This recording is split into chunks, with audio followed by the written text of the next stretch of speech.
Grace and peace, friends. I'm John, and welcome back to Breath of the Word. Tonight, we're stepping into the book of Genesis, a story that begins with the very first words of Scripture. In the beginning, God created the heavens and the earth. Genesis isn't just a book of origins. It's the foundation of everything we believe about God, humanity, and His plan for redemption.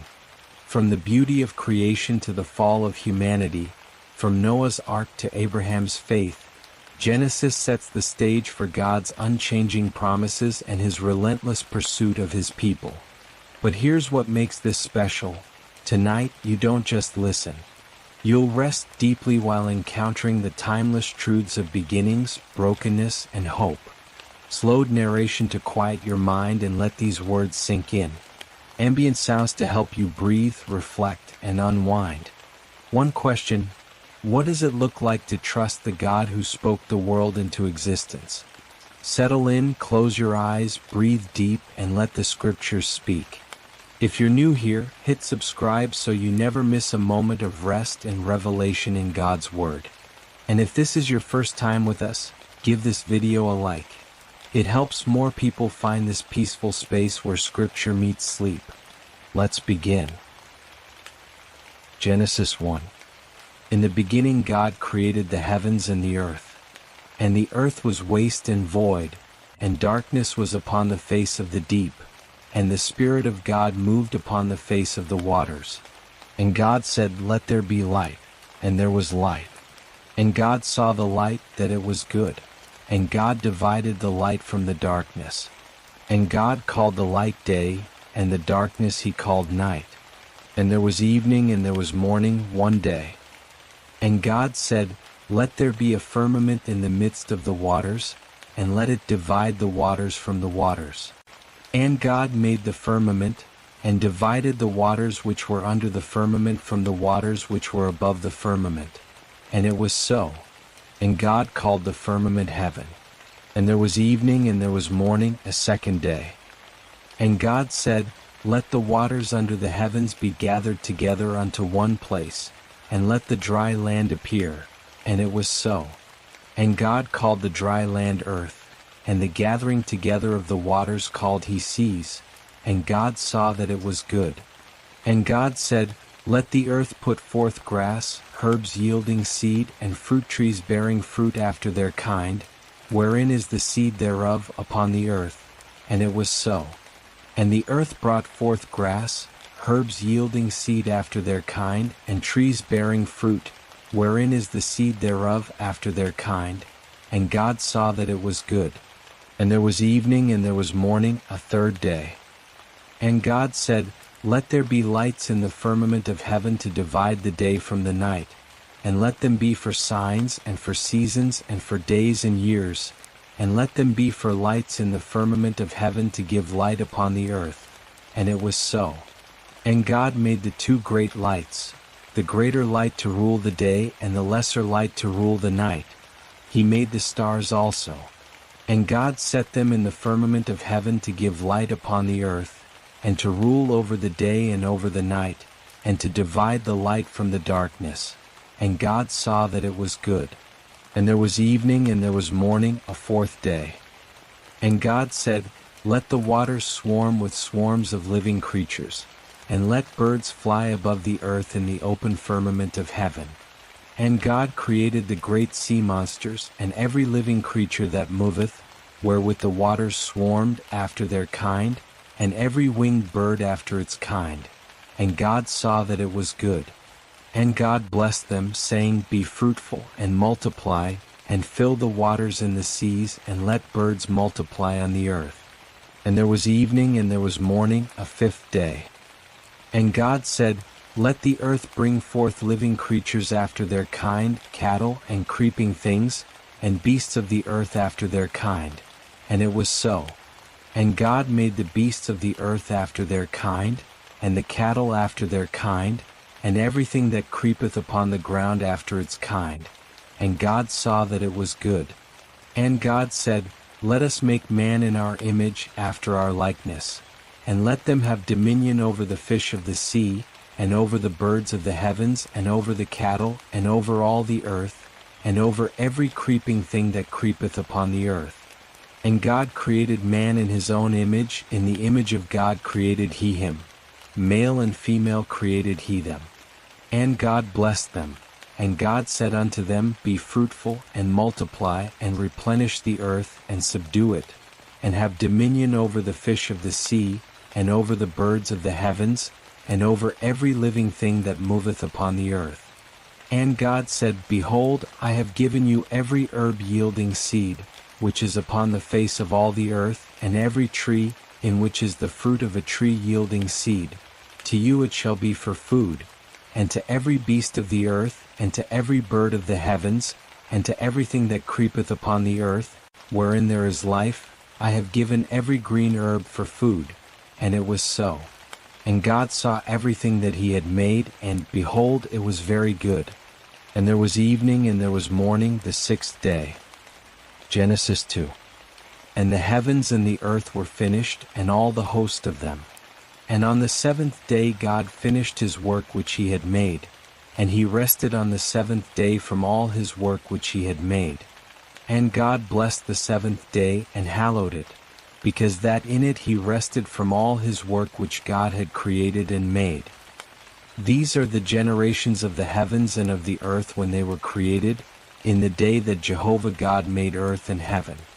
And no plant of the field was yet in the earth, and no herb of the field had yet sprung up, for Jehovah God had not caused it to rain upon the earth, and there was not a man to till the ground, but there went up a mist from the earth, and watered the whole face of the ground. And Jehovah God formed man of the dust of the ground, and breathed into his nostrils the breath of life, and man became a living soul. And Jehovah God planted a garden eastward in Eden, and there he put the man whom he had formed. And out of the ground made Jehovah God to grow every tree that is pleasant to the sight, and good for food, the tree of life also in the midst of the garden, and the tree of the knowledge of good and evil. And a river went out of Eden to water the garden, and from thence it was parted, and became 4 heads.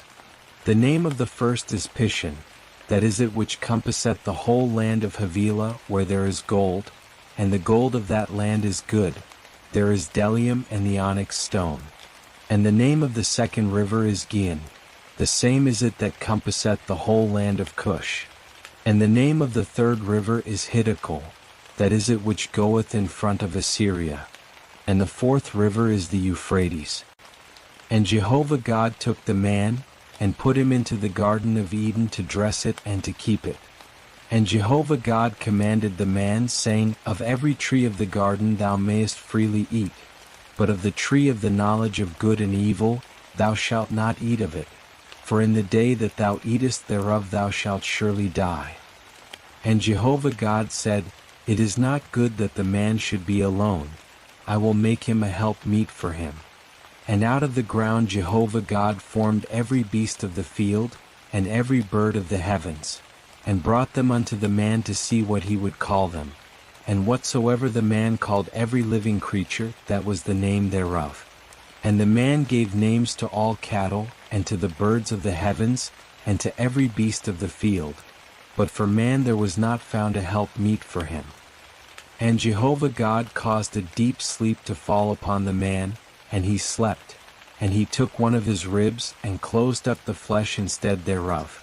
And the rib, which Jehovah God had taken from the man, made he a woman, and brought her unto the man. And the man said, This is now bone of my bones, and flesh of my flesh. She shall be called woman, because she was taken out of man. Therefore shall a man leave his father and his mother, and shall cleave unto his wife, and they shall be one flesh. And they were both naked, the man and his wife, and were not ashamed. Genesis 3. Now the serpent was more subtle than any beast of the field which Jehovah God had made. And he said unto the woman, Yea, hath God said, Ye shall not eat of any tree of the garden?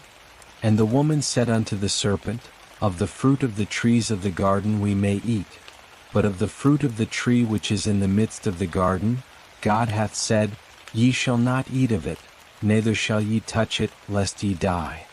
And the serpent said unto the woman, Ye shall not surely die. For God doth know that in the day ye eat thereof, then your eyes shall be opened, and ye shall be as God, knowing good and evil. And when the woman saw that the tree was good for food, and that it was a delight to the eyes, and that the tree was to be desired to make one wise, she took of the fruit thereof, and did eat. And she gave also unto her husband with her, and he did eat. And the eyes of them both were opened, and they knew that they were naked, and they sewed fig leaves together, and made themselves aprons. And they heard the voice of Jehovah God walking in the garden in the cool of the day. And the man and his wife hid themselves from the presence of Jehovah God amongst the trees of the garden. And Jehovah God called unto the man, and said unto him, Where art thou? And he said, I heard thy voice in the garden, and I was afraid, because I was naked, and I hid myself. And he said, Who told thee that thou wast naked? Hast thou eaten of the tree, whereof I commanded thee that thou shouldest not eat? And the man said, The woman whom thou gavest to be with me, she gave me of the tree, and I did eat. And Jehovah God said unto the woman, What is this thou hast done? And the woman said, The serpent beguiled me, and I did eat. And Jehovah God said unto the serpent, Because thou hast done this, cursed art thou above all cattle, and above every beast of the field. Upon thy belly shalt thou go, and dust shalt thou eat all the days of thy life. And I will put enmity between thee and the woman, and between thy seed and her seed. He shall bruise thy head, and thou shalt bruise his heel. Unto the woman he said, I will greatly multiply thy pain and thy conception. In pain thou shalt bring forth children, and thy desire shall be to thy husband, and he shall rule over thee. And unto Adam he said, Because thou hast hearkened unto the voice of thy wife, and hast eaten of the tree, of which I commanded thee, saying, Thou shalt not eat of it. Cursed is the ground for thy sake. In toil shalt thou eat of it all the days of thy life. Thorns also and thistles shall it bring forth to thee, and thou shalt eat the herb of the field. In the sweat of thy face shalt thou eat bread, till thou return unto the ground. For out of it wast thou taken, for dust thou art, and unto dust shalt thou return. And the man called his wife's name Eve, because she was the mother of all living. And Jehovah God made for Adam and for his wife coats of skins, and clothed them. And Jehovah God said, Behold, the man is become as one of us, to know good and evil. And now, lest he put forth his hand, and take also of the tree of life, and eat, and live forever. Therefore Jehovah God sent him forth from the Garden of Eden, to till the ground from whence he was taken. So he drove out the man, and he placed at the east of the Garden of Eden the cherubim, and the flame of a sword which turned every way, to keep the way of the tree of life. Genesis 4. And the man knew Eve his wife, and she conceived, and bare Cain, and said, I have gotten a man with the help of Jehovah. And again she bare his brother Abel. And Abel was a keeper of sheep, but Cain was a tiller of the ground. And in process of time it came to pass, that Cain brought of the fruit of the ground an offering unto Jehovah. And Abel, he also brought of the firstlings of his flock and of the fat thereof. And Jehovah had respect unto Abel and to his offering, but unto Cain and to his offering he had not respect. And Cain was very wroth, and his countenance fell. And Jehovah said unto Cain, Why art thou wroth? And why is thy countenance fallen? If thou doest well, shall it not be lifted up? And if thou doest not well, sin coucheth at the door, and unto thee shall be its desire, but do thou rule over it.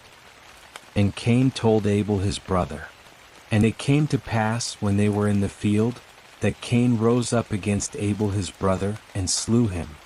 And Jehovah said unto Cain, Where is Abel thy brother? And he said, I know not. Am I my brother's keeper? And he said, What hast thou done? The voice of thy brother's blood crieth unto me from the ground. And now cursed art thou from the ground, which hath opened its mouth to receive thy brother's blood from thy hand. When thou tillest the ground, it shall not henceforth yield unto thee its strength. A fugitive and a wanderer shalt thou be in the earth. And Cain said unto Jehovah, My punishment is greater than I can bear.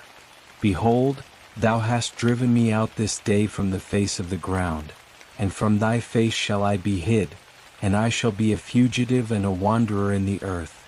And it will come to pass, that whosoever findeth me will slay me. And Jehovah said unto him, Therefore whosoever slayeth Cain, vengeance shall be taken on him sevenfold. And Jehovah appointed a sign for Cain, lest any finding him should smite him. And Cain went out from the presence of Jehovah, and dwelt in the land of Nod, on the east of Eden. And Cain knew his wife, and she conceived and bare Enoch. And he builded a city, and called the name of the city after the name of his son Enoch. And unto Enoch was born Irad, and Irad begot Mehujael, and Mehujael begot Methushel, and Methushel begot Lamech. And Lamech took unto him 2 wives. The name of the one was Adah, and the name of the other Zillah. And Adah bare Jabal. He was the father of such as dwell in tents and have cattle. And his brother's name was Jubal. He was the father of all such as handle the harp and pipe. And Zillah, she also bare Tubal-Cain, the forger of every cutting instrument of brass and iron. And the sister of Tubal-Cain was Naamah. And Lamech said unto his wives, Adah and Zillah, hear my voice. Ye wives of Lamech, hearken unto my speech. For I have slain a man for wounding me, and a young man for bruising me. If Cain shall be avenged sevenfold, truly Lamech 70 and sevenfold. And Adam knew his wife again, and she bare a son, and called his name Seth. For, said she, God hath appointed me another seed instead of Abel, for Cain slew him. And to Seth, to him also there was born a son, and he called his name Enosh. Then began men to call upon the name of Jehovah. Genesis 5. This is the book of the generations of Adam. In the day that God created man, in the likeness of God made he him. Male and female created he them, and blessed them, and called their name Adam in the day when they were created.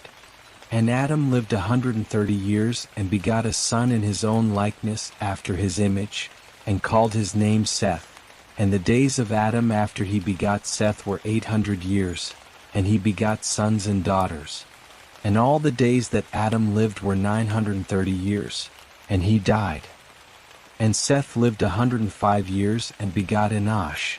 And Seth lived after he begot Enosh 807 years, and begot sons and daughters. And all the days of Seth were 912 years, and he died. And Enosh lived 90 years, and begot Kenan. And Enosh lived after he begot Kenan 815 years, and begot sons and daughters. And all the days of Enosh were 905 years, and he died. And Kenan lived 70 years, and begot Mahalalel. And Kenan lived after he begot Mahalalel 840 years, and begot sons and daughters. And all the days of Kenan were 910 years, and he died. And Mahalalel lived 65 years, and begot Jared. And Mahalalel lived after he begot Jared 830 years, and begot sons and daughters. And all the days of Mahalalel were 895 years, and he died. And Jared lived 162 years, and begot Enoch. And Jared lived after he begot Enoch 800 years, and begot sons and daughters. And all the days of Jared were 962 years, and he died. And Enoch lived 65 years, and begot Methuselah. And Enoch walked with God after he begot Methuselah 300 years, and begot sons and daughters. And all the days of Enoch were 365 years. And Enoch walked with God, and he was not, for God took him. And Methuselah lived 187 years, and begot Lamech. And Methuselah lived after he begot Lamech 782 years, and begot sons and daughters. And all the days of Methuselah were 969 years, and he died. And Lamech lived 182 years, and begot a son. And he called his name Noah, saying, This same shall comfort us in our work and in the toil of our hands, which cometh because of the ground which Jehovah hath cursed. And Lamech lived after he begot Noah 595 years, and begot sons and daughters. And all the days of Lamech were 777 years, and he died. And Noah was 500 years old, and Noah begot Shem, Ham, and Japheth. Genesis 6. And it came to pass, when men began to multiply on the face of the ground, and daughters were born unto them, that the sons of God saw the daughters of men that they were fair, and they took them wives of all that they chose. And Jehovah said, My spirit shall not strive with man forever, for that he also is flesh, yet shall his days be 120 years. The Nephilim were in the earth in those days, and also after that, when the sons of God came in unto the daughters of men, and they bare children to them. The same were the mighty men that were of old, the men of renown. And Jehovah saw that the wickedness of man was great in the earth, and that every imagination of the thoughts of his heart was only evil continually. And it repented Jehovah that he had made man on the earth, and it grieved him at his heart. And Jehovah said, I will destroy man whom I have created from the face of the ground, both man and beast and creeping things and birds of the heavens, for it repenteth me that I have made them. But Noah found favor in the eyes of Jehovah. These are the generations of Noah. Noah was a righteous man and perfect in his generations. Noah walked with God. And Noah begot 3 sons, Shem, Ham, and Japheth. And the earth was corrupt before God, and the earth was filled with violence. And God saw the earth, and behold, it was corrupt, for all flesh had corrupted their way upon the earth. And God said unto Noah, The end of all flesh is come before me, for the earth is filled with violence through them. And behold, I will destroy them with the earth. Make thee an ark of gopher wood. Room shalt thou make in the ark, and shalt pitch it within and without with pitch. And this is how thou shalt make it. The length of the ark 300 cubits, the breadth of it 50 cubits, and the height of it 30 cubits. A light shalt thou make to the ark, and to a cubit shalt thou finish it upward, and the door of the ark shalt thou set in the side thereof, with lower, second, and third stories shalt thou make it. And I, behold, I do bring the flood of waters upon the earth, to destroy all flesh, wherein is the breath of life from under heaven. Everything that is in the earth shall die.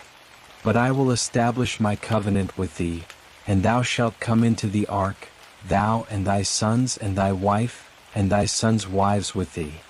And of every living thing of all flesh, 2 of every sort shalt thou bring into the ark, to keep them alive with thee. They shall be male and female. Of the birds after their kind, and of the cattle after their kind, of every creeping thing of the ground after its kind, 2 of every sort shall come unto thee to keep them alive. And take thou unto thee of all food that is eaten, and gather it to thee, and it shall be for food for thee and for them.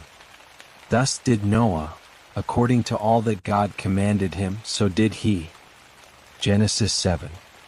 And Jehovah said unto Noah, Come thou and all thy house into the ark, for thee have I seen righteous before me in this generation. Of every clean beast thou shalt take to thee 7 and 7, the male and his female, and of the beasts that are not clean 2, the male and his female.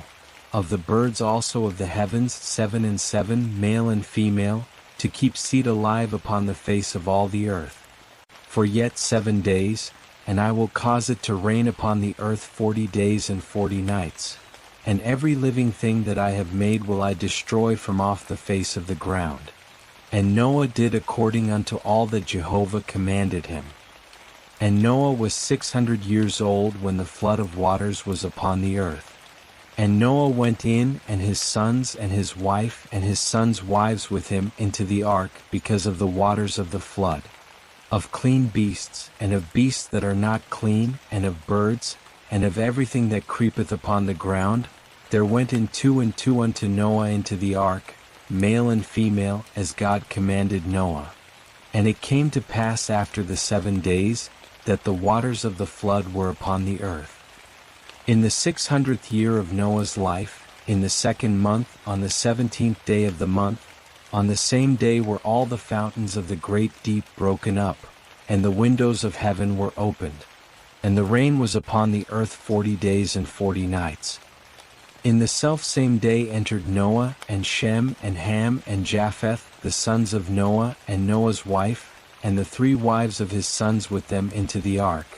They and every beast after its kind, and all the cattle after their kind, and every creeping thing that creepeth upon the earth after its kind, and every bird after its kind, every bird of every sort. And they went in unto Noah into the ark, 2 and 2 of all flesh wherein is the breath of life.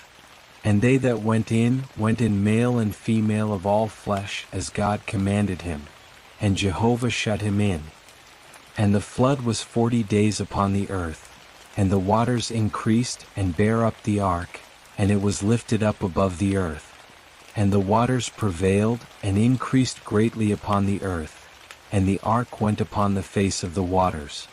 And the waters prevailed exceedingly upon the earth, and all the high mountains that were under the whole heaven were covered. 15 cubits upward did the waters prevail, and the mountains were covered.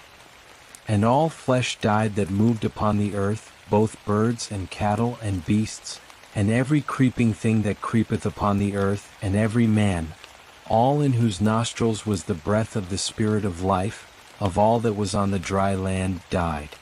And every living thing was destroyed that was upon the face of the ground, both man and cattle and creeping things and birds of the heavens, and they were destroyed from the earth.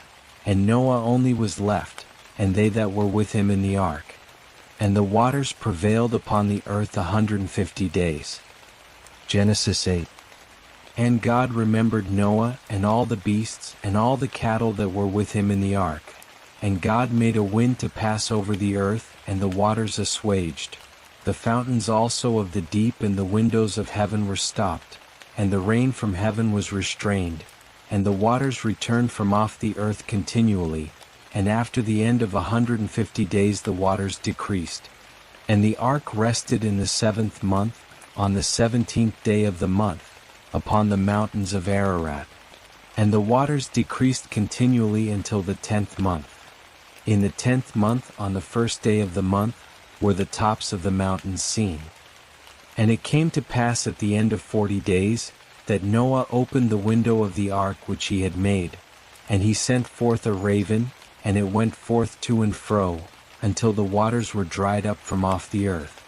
And he sent forth a dove from him, to see if the waters were abated from off the face of the ground. But the dove found no rest for the sole of her foot, and she returned unto him to the ark, for the waters were on the face of the whole earth. And he put forth his hand, and took her, and brought her in unto him into the ark. And he stayed yet other 7 days, and again he sent forth the dove out of the ark. And the dove came in to him at eventide, and lo, in her mouth an olive leaf plucked off. So Noah knew that the waters were abated from off the earth. And he stayed yet other 7 days, and sent forth the dove, and she returned not again unto him any more. And it came to pass in the 601st year, in the 1st month, the 1st day of the month, the waters were dried up from off the earth. And Noah removed the covering of the ark, and looked, and, behold, the face of the ground was dried. And in the 2nd month, on the 27th day of the month, was the earth dry. And God spake unto Noah, saying, Go forth from the ark, thou and thy wife and thy sons wives with thee. Bring forth with thee every living thing that is with thee of all flesh, both birds and cattle, and every creeping thing that creepeth upon the earth, that they may breed abundantly in the earth, and be fruitful, and multiply upon the earth. And Noah went forth, and his wife, and his sons' wives with him. Every beast, every creeping thing, and every bird, whatsoever moveth upon the earth after their families, went forth out of the ark. And Noah builded an altar unto Jehovah, and took of every clean beast, and of every clean bird, and offered burnt offerings on the altar. And Jehovah smelled the sweet savor, And Jehovah said in his heart, I will not again curse the ground any more for man's sake, for that the imagination of man's heart is evil from his youth. Neither will I again smite any more everything living as I have done. While the earth remaineth, seed time and harvest, and cold and heat, and summer and winter, and day and night shall not cease. Genesis 9. And God blessed Noah and his sons, and said unto them, Be fruitful, and multiply, and replenish the earth.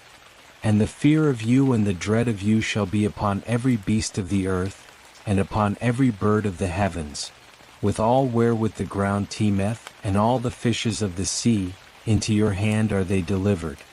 Every moving thing that liveth shall be food for you, as the green herb have I given you all. But flesh with the life thereof, which is the blood thereof, shall ye not eat. And surely your blood, the blood of your lives, will I require. At the hand of every beast will I require it.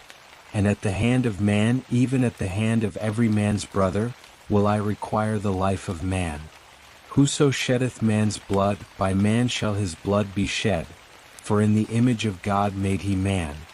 And you be ye fruitful, and multiply, bring forth abundantly in the earth, and multiply therein.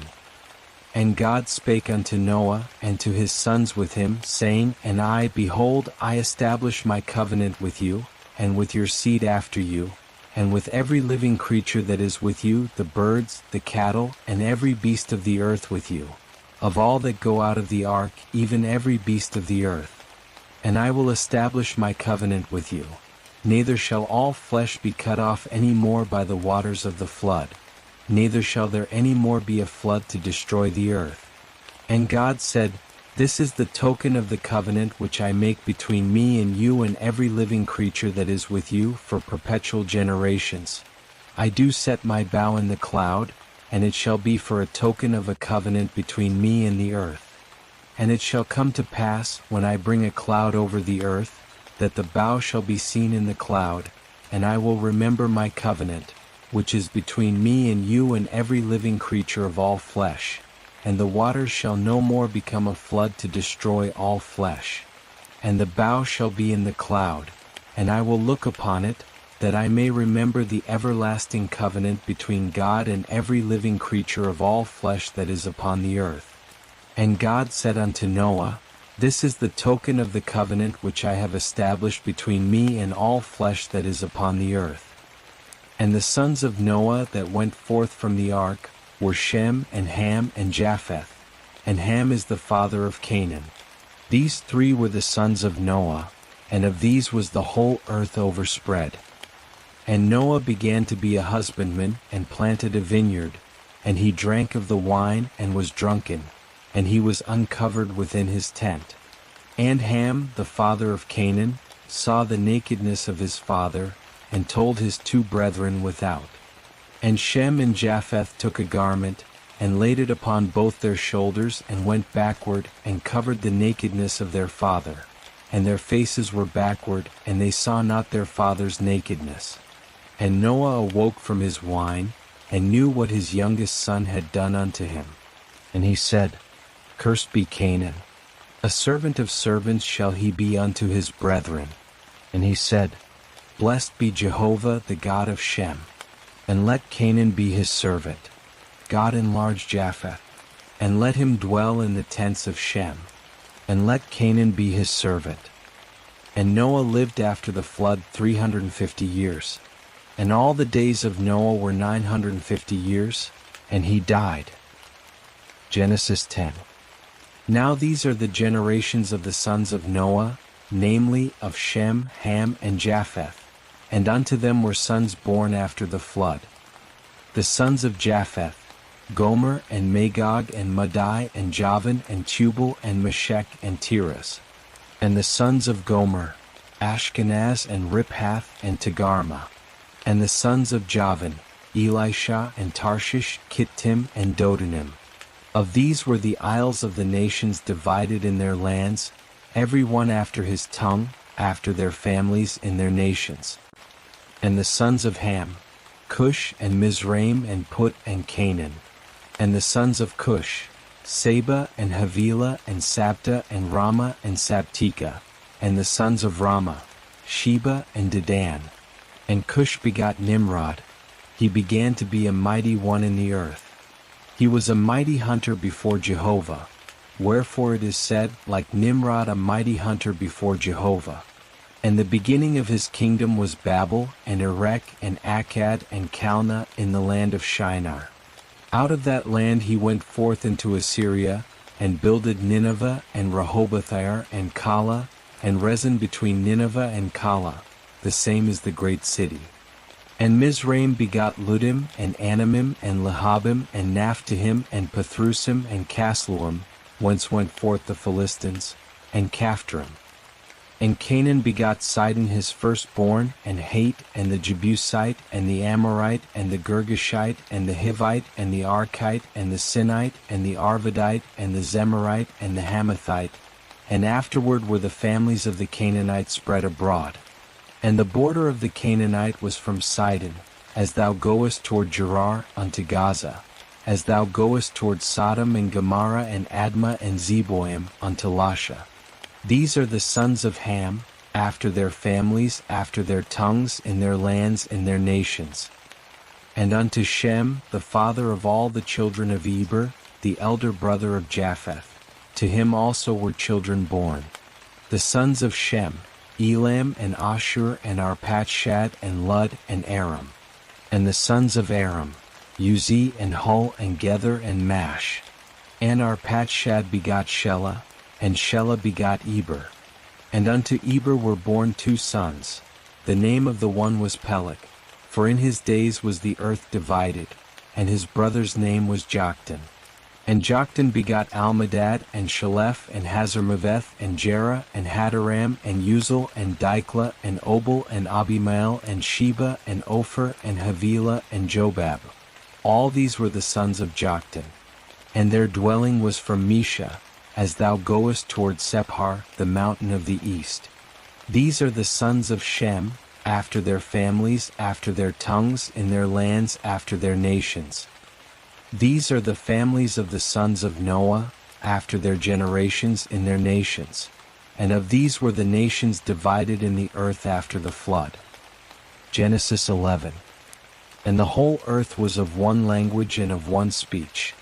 And it came to pass as they journeyed east, that they found a plain in the land of Shinar, and they dwelt there. And they said one to another, Come, let us make brick and burn them thoroughly. And they had brick for stone, and slime had they for mortar.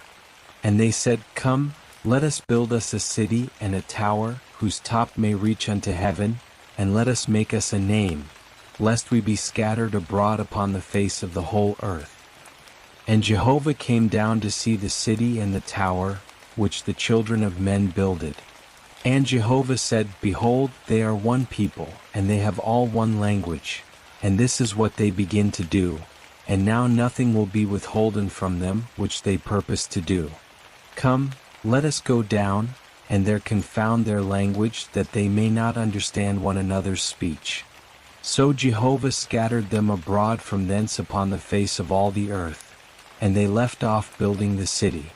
Therefore was the name of it called Babel, because Jehovah did there confound the language of all the earth. And from thence did Jehovah scatter them abroad upon the face of all the earth. These are the generations of Shem. Shem was 100 years old, and begot Arpachshad 2 years after the flood. And Shem lived after he begot Arpachshad 500 years, and begot sons and daughters. And Arpachshad lived 35 years, and begot Shelah. And Arpachshad lived after he begot Shelah 403 years, and begot sons and daughters. And Shelah lived 30 years, and begot Eber. And Shelah lived after he begot Eber 403 years, and begot sons and daughters. And Eber lived 34 years, and begot Peleg. And Eber lived after he begot Peleg 430 years, and begot sons and daughters. And Peleg lived 30 years, and begot Reu. And Peleg lived after he begot Reu 209 years, and begot sons and daughters. And Reu lived 32 years, and begot Serug. And Ru lived after he begot Serug 207 years and begot sons and daughters. And Serug lived 30 years and begot Nahor. And Serug lived after he begot Nahor 200 years and begot sons and daughters. And Nahor lived 29 years and begot Terah. And Nahor lived after he begot Terah 119 years and begot sons and daughters. And Terah lived 70 years and begot Abram, Nahor and Haran. Now these are the generations of Terah. Terah begot Abram, Nahor and Haran begot Lot. And Haran died before his father Terah in the land of his nativity, in Ur of the Chaldees. And Abram and Nahor took them wives. The name of Abram's wife was Sarai, and the name of Nahor's wife Milcah, the daughter of Haran, the father of Milcah and the father of Iscah. And Sarai was barren, she had no child. And Terah took Abram his son, and Lot the son of Haran, his son's son, and Sarai his daughter-in-law, his son Abram's wife, and they went forth with them from Ur of the Chaldees, to go into the land of Canaan, and they came unto Haran and dwelt there. And the days of Terah were 205 years, and Terah died in Haran. Genesis 12. Now Jehovah said unto Abram, Get thee out of thy country, and from thy kindred, and from thy father's house, unto the land that I will show thee, and I will make of thee a great nation, and I will bless thee, and make thy name great, and be thou a blessing, and I will bless them that bless thee, and him that curseth thee will I curse, and in thee shall all the families of the earth be blessed. So Abram went, as Jehovah had spoken unto him, and Lot went with him. And Abram was 75 years old when he departed out of Haran. And Abram took Sarai his wife, and Lot his brother's son, and all their substance that they had gathered, and the souls that they had gotten in Haran. And they went forth to go into the land of Canaan, and into the land of Canaan they came. And Abram passed through the land unto the place of Shechem, unto the oak of Moreh. And the Canaanite was then in the land. And Jehovah appeared unto Abram, and said, Unto thy seed will I give this land. And there builded he an altar unto Jehovah, who appeared unto him. And he removed from thence unto the mountain on the east of Bethel, and pitched his tent, having Bethel on the west, and Ai on the east. And there he builded an altar unto Jehovah, and called upon the name of Jehovah. And Abram journeyed, going on still toward the south. And there was a famine in the land, and Abram went down into Egypt to sojourn there, for the famine was sore in the land. And it came to pass, when he was come near to enter into Egypt, that he said unto Sarai his wife, Behold now, I know that thou art a fair woman to look upon, and it will come to pass, when the Egyptians shall see thee, that they will say, This is his wife, and they will kill me, but they will save thee alive. Say, I pray thee, thou art my sister, that it may be well with me for thy sake, and that my soul may live because of thee. And it came to pass that, when Abram was come into Egypt, the Egyptians beheld the woman that she was very fair.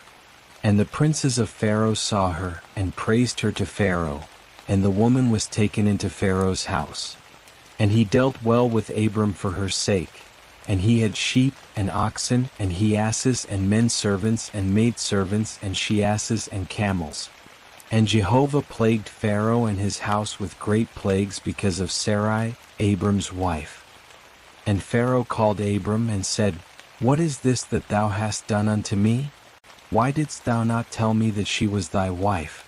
Why saidst thou, She is my sister, so that I took her to be my wife? Now therefore behold thy wife, take her, and go thy way. And Pharaoh gave men charge concerning him, and they brought him on the way, and his wife, and all that he had. Genesis 13. And Abram went up out of Egypt, he and his wife, and all that he had, and Lot with him, into the south. And Abram was very rich in cattle, in silver, and in gold. And he went on his journeys from the south even to Bethel, unto the place where his tent had been at the beginning, between Bethel and Ai, unto the place of the altar, which he had made there at the first. And there Abram called on the name of Jehovah. And Lot also, who went with Abram, had flocks and herds and tents. And the land was not able to bear them, that they might dwell together. For their substance was great, so that they could not dwell together. And there was a strife between the herdsmen of Abram's cattle and the herdsmen of Lot's cattle. And the Canaanite and the Perizzite dwelt then in the land. And Abram said unto Lot, Let there be no strife, I pray thee, between me and thee, and between my herdsmen and thy herdsmen, for we are brethren. Is not the whole land before thee? Separate thyself, I pray thee, from me. If thou wilt take the left hand, then I will go to the right. Or if thou take the right hand, then I will go to the left. And Lot lifted up his eyes, and beheld all the plain of the Jordan, that it was well watered everywhere, before Jehovah destroyed Sodom and Gomorrah, like the garden of Jehovah, like the land of Egypt, as thou goest unto Zor. So Lot chose him all the plain of the Jordan, and Lot journeyed east, and they separated themselves the one from the other. Abram dwelt in the land of Canaan, and Lot dwelt in the cities of the plain, and moved his tent as far as Sodom. Now the men of Sodom were wicked and sinners against Jehovah exceedingly. And Jehovah said unto Abram, after that Lot was separated from him, Lift up now thine eyes, and look from the place where thou art, northward and southward and eastward and westward. For all the land which thou sayest, to thee will I give it, and to thy seed forever. And I will make thy seed as the dust of the earth, so that if a man can number the dust of the earth, then may thy seed also be numbered. Arise, walk through the land in the length of it and in the breadth of it, for unto thee will I give it.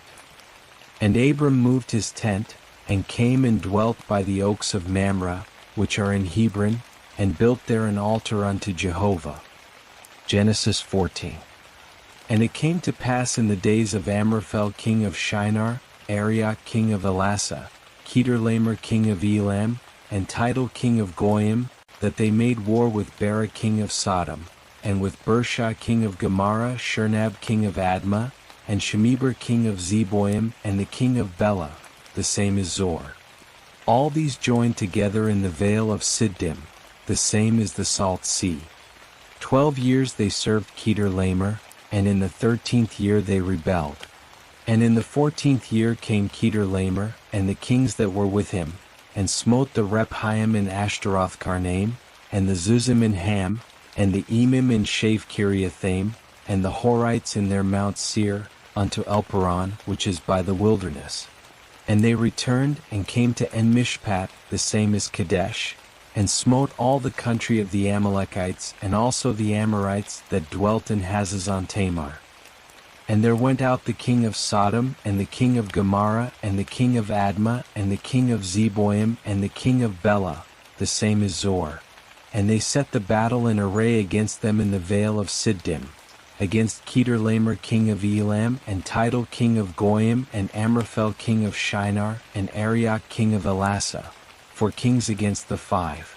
Now the vale of Siddim was full of slime pits, and the kings of Sodom and Gomorrah fled, and they fell there, and they that remained fled to the mountain. And they took all the goods of Sodom and Gomorrah, and all their victuals, and went their way. And they took Lot, Abram's brother's son, who dwelt in Sodom, and his goods, and departed. And there came one that had escaped, and told Abram the Hebrew. Now he dwelt by the oaks of Mamre, the Amorite, brother of Eshcol, and brother of Aner, and these were confederate with Abram. And when Abram heard that his brother was taken captive, he led forth his trained men, born in his house, 318, and pursued as far as Dan. And he divided himself against them by night, he and his servants, and smote them, and pursued them unto Hobah, which is on the left hand of Damascus. And he brought back all the goods, and also brought back his brother Lot, and his goods, and the women also, and the people. And the king of Sodom went out to meet him, after his return from the slaughter of Kedorlaomer and the kings that were with him, at the vale of Shave, the same is the king's vale. And Melchizedek king of Salem brought forth bread and wine, and he was priest of God Most High. And he blessed him and said, Blessed be Abram of God Most High, possessor of heaven and earth. And blessed be God Most High, who hath delivered thine enemies into thy hand. And he gave him a tenth of all. And the king of Sodom said unto Abram, Give me the persons, and take the goods to thyself. And Abram said to the king of Sodom, I have lifted up my hand unto Jehovah, God Most High, possessor of heaven and earth, that I will not take a thread nor a shoe latchet nor aught that is thine, lest thou shouldest say, I have made Abram rich, save only that which the young men have eaten, and the portion of the men that went with me, Aner, Eshcol, and Mamre, let them take their portion. Genesis 15. After these things the word of Jehovah came unto Abram in a vision, saying, Fear not, Abram, I am thy shield, and thy exceeding great reward. And Abram said, O Lord Jehovah, what wilt thou give me, seeing I go childless, and he that shall be possessor of my house is Eliezer of Damascus? And Abram said, Behold, to me thou hast given no seed, and lo, one born in my house is mine heir. And behold, the word of Jehovah came unto him, saying, This man shall not be thine heir, but he that shall come forth out of thine own bowels shall be thine heir. And he brought him forth abroad, and said, Look now toward heaven, and number the stars, if thou be able to number them. And he said unto him, So shall thy seed be. And he believed in Jehovah, and he reckoned it to him for righteousness. And he said unto him, I am Jehovah that brought thee out of Ur of the Chaldees, to give thee this land to inherit it. And he said, O Lord Jehovah, whereby shall I know that I shall inherit it? And he said unto him, Take me a heifer 3 years old, and a she-goat 3 years old, and a ram 3 years old, and a turtle dove, and a young pigeon. And he took him all these, and divided them in the midst, and laid each half over against the other. But the birds divided he not. And the birds of prey came down upon the carcasses, and Abram drove them away. And when the sun was going down, a deep sleep fell upon Abram, and lo, a horror of great darkness fell upon him. And he said unto Abram, Know of a surety that thy seed shall be sojourners in a land that is not theirs, and shall serve them, and they shall afflict them 400 years, and also that nation whom they shall serve will I judge, and afterward shall they come out with great substance. But thou shalt go to thy fathers in peace, thou shalt be buried in a good old age. And in the 4th generation they shall come hither again, for the iniquity of the Amorite is not yet full. And it came to pass that, when the sun went down and it was dark, behold, a smoking furnace, and a flaming torch that passed between these pieces. In that day Jehovah made a covenant with Abram, saying, Unto thy seed have I given this land, from the river of Egypt unto the great river, the river Euphrates, the Kenite, and the Kenizzite, and the Cadmonite, and the Hittite, and the Perizzite, and the Rephaim, and the Amorite, and the Canaanite, and the Girgashite, and the Jebusite. Genesis 16. Now Sarai, Abram's wife, bare him no children, and she had a handmaid, an Egyptian, whose name was Hagar. And Sarai said unto Abram, Behold now, Jehovah hath restrained me from bearing. Go in, I pray thee, unto my handmaid, it may be that I shall obtain children by her. And Abram hearkened to the voice of Sarai. And Sarai, Abram's wife, took Hagar the Egyptian, her handmaid, after Abram had dwelt 10 years in the land of Canaan, and gave her to Abram her husband to be his wife. And he went in unto Hagar, and she conceived. And when she saw that she had conceived, her mistress was despised in her eyes. And Sarai said unto Abram, My wrong be upon thee, I gave my handmaid into thy bosom, and when she saw that she had conceived, I was despised in her eyes. Jehovah judge between me and thee. But Abram said unto Sarai, Behold, thy maid is in thy hand, do to her that which is good in thine eyes. And Sarai dealt hardly with her, and she fled from her face. And the angel of Jehovah found her by a fountain of water in the wilderness, by the fountain in the way to Shur. And he said, Hagar, Sarai's handmaid, whence camest thou? And whither goest thou? And she said, I am fleeing from the face of my mistress Sarai. And the angel of Jehovah said unto her, Return to thy mistress, and submit thyself under her hands. And the angel of Jehovah said unto her, I will greatly multiply thy seed, that it shall not be numbered for multitude. And the angel of Jehovah said unto her, Behold, thou art with child, and shalt bear a son, and thou shalt call his name Ishmael, because Jehovah hath heard thy affliction. And he shall be as a wild ass among men. His hand shall be against every man, and every man's hand against him, and he shall dwell over against all his brethren. And she called the name of Jehovah that spake unto her, Thou art a God that seeth. For she said, Have I even here looked after him that seeth me? Wherefore the well was called Beer-lahai-roi. Behold, it is between Kadesh and Bered. And Hagar bare Abram a son, and Abram called the name of his son, whom Hagar bare, Ishmael. And Abram was 86 years old, when Hagar bare Ishmael to Abram. Genesis 17. And when Abram was 90 years old and 9, Jehovah appeared to Abram and said unto him, I am God Almighty, walk before me and be thou perfect. And I will make my covenant between me and thee, and will multiply thee exceedingly. And Abram fell on his face, and God talked with him, saying, As for me, behold, my covenant is with thee, and thou shalt be the father of a multitude of nations.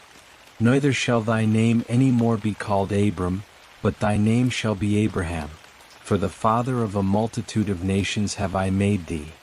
And I will make thee exceeding fruitful, and I will make nations of thee, and kings shall come out of thee. And I will establish my covenant between me and thee and thy seed after thee throughout their generations for an everlasting covenant, to be a God unto thee and to thy seed after thee. And I will give unto thee and to thy seed after thee the land of thy sojournings, all the land of Canaan, for an everlasting possession, and I will be their God. And God said unto Abraham, And as for thee, thou shalt keep my covenant, thou and thy seed after thee throughout their generations. This is my covenant, which ye shall keep between me and you and thy seed after thee. Every male among you shall be circumcised. And ye shall be circumcised in the flesh of your foreskin, and it shall be a token of a covenant betwixt me and you.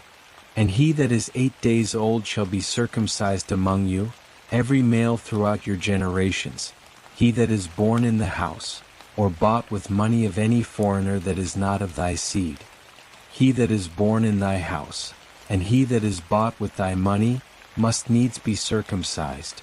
And my covenant shall be in your flesh for an everlasting covenant. And the uncircumcised male who is not circumcised in the flesh of his foreskin, that soul shall be cut off from his people. He hath broken my covenant.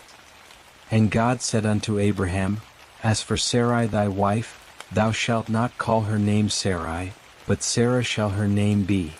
And I will bless her, and moreover I will give thee a son of her.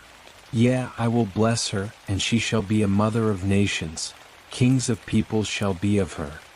Then Abraham fell upon his face and laughed, and said in his heart, Shall a child be born unto him that is 100 years old?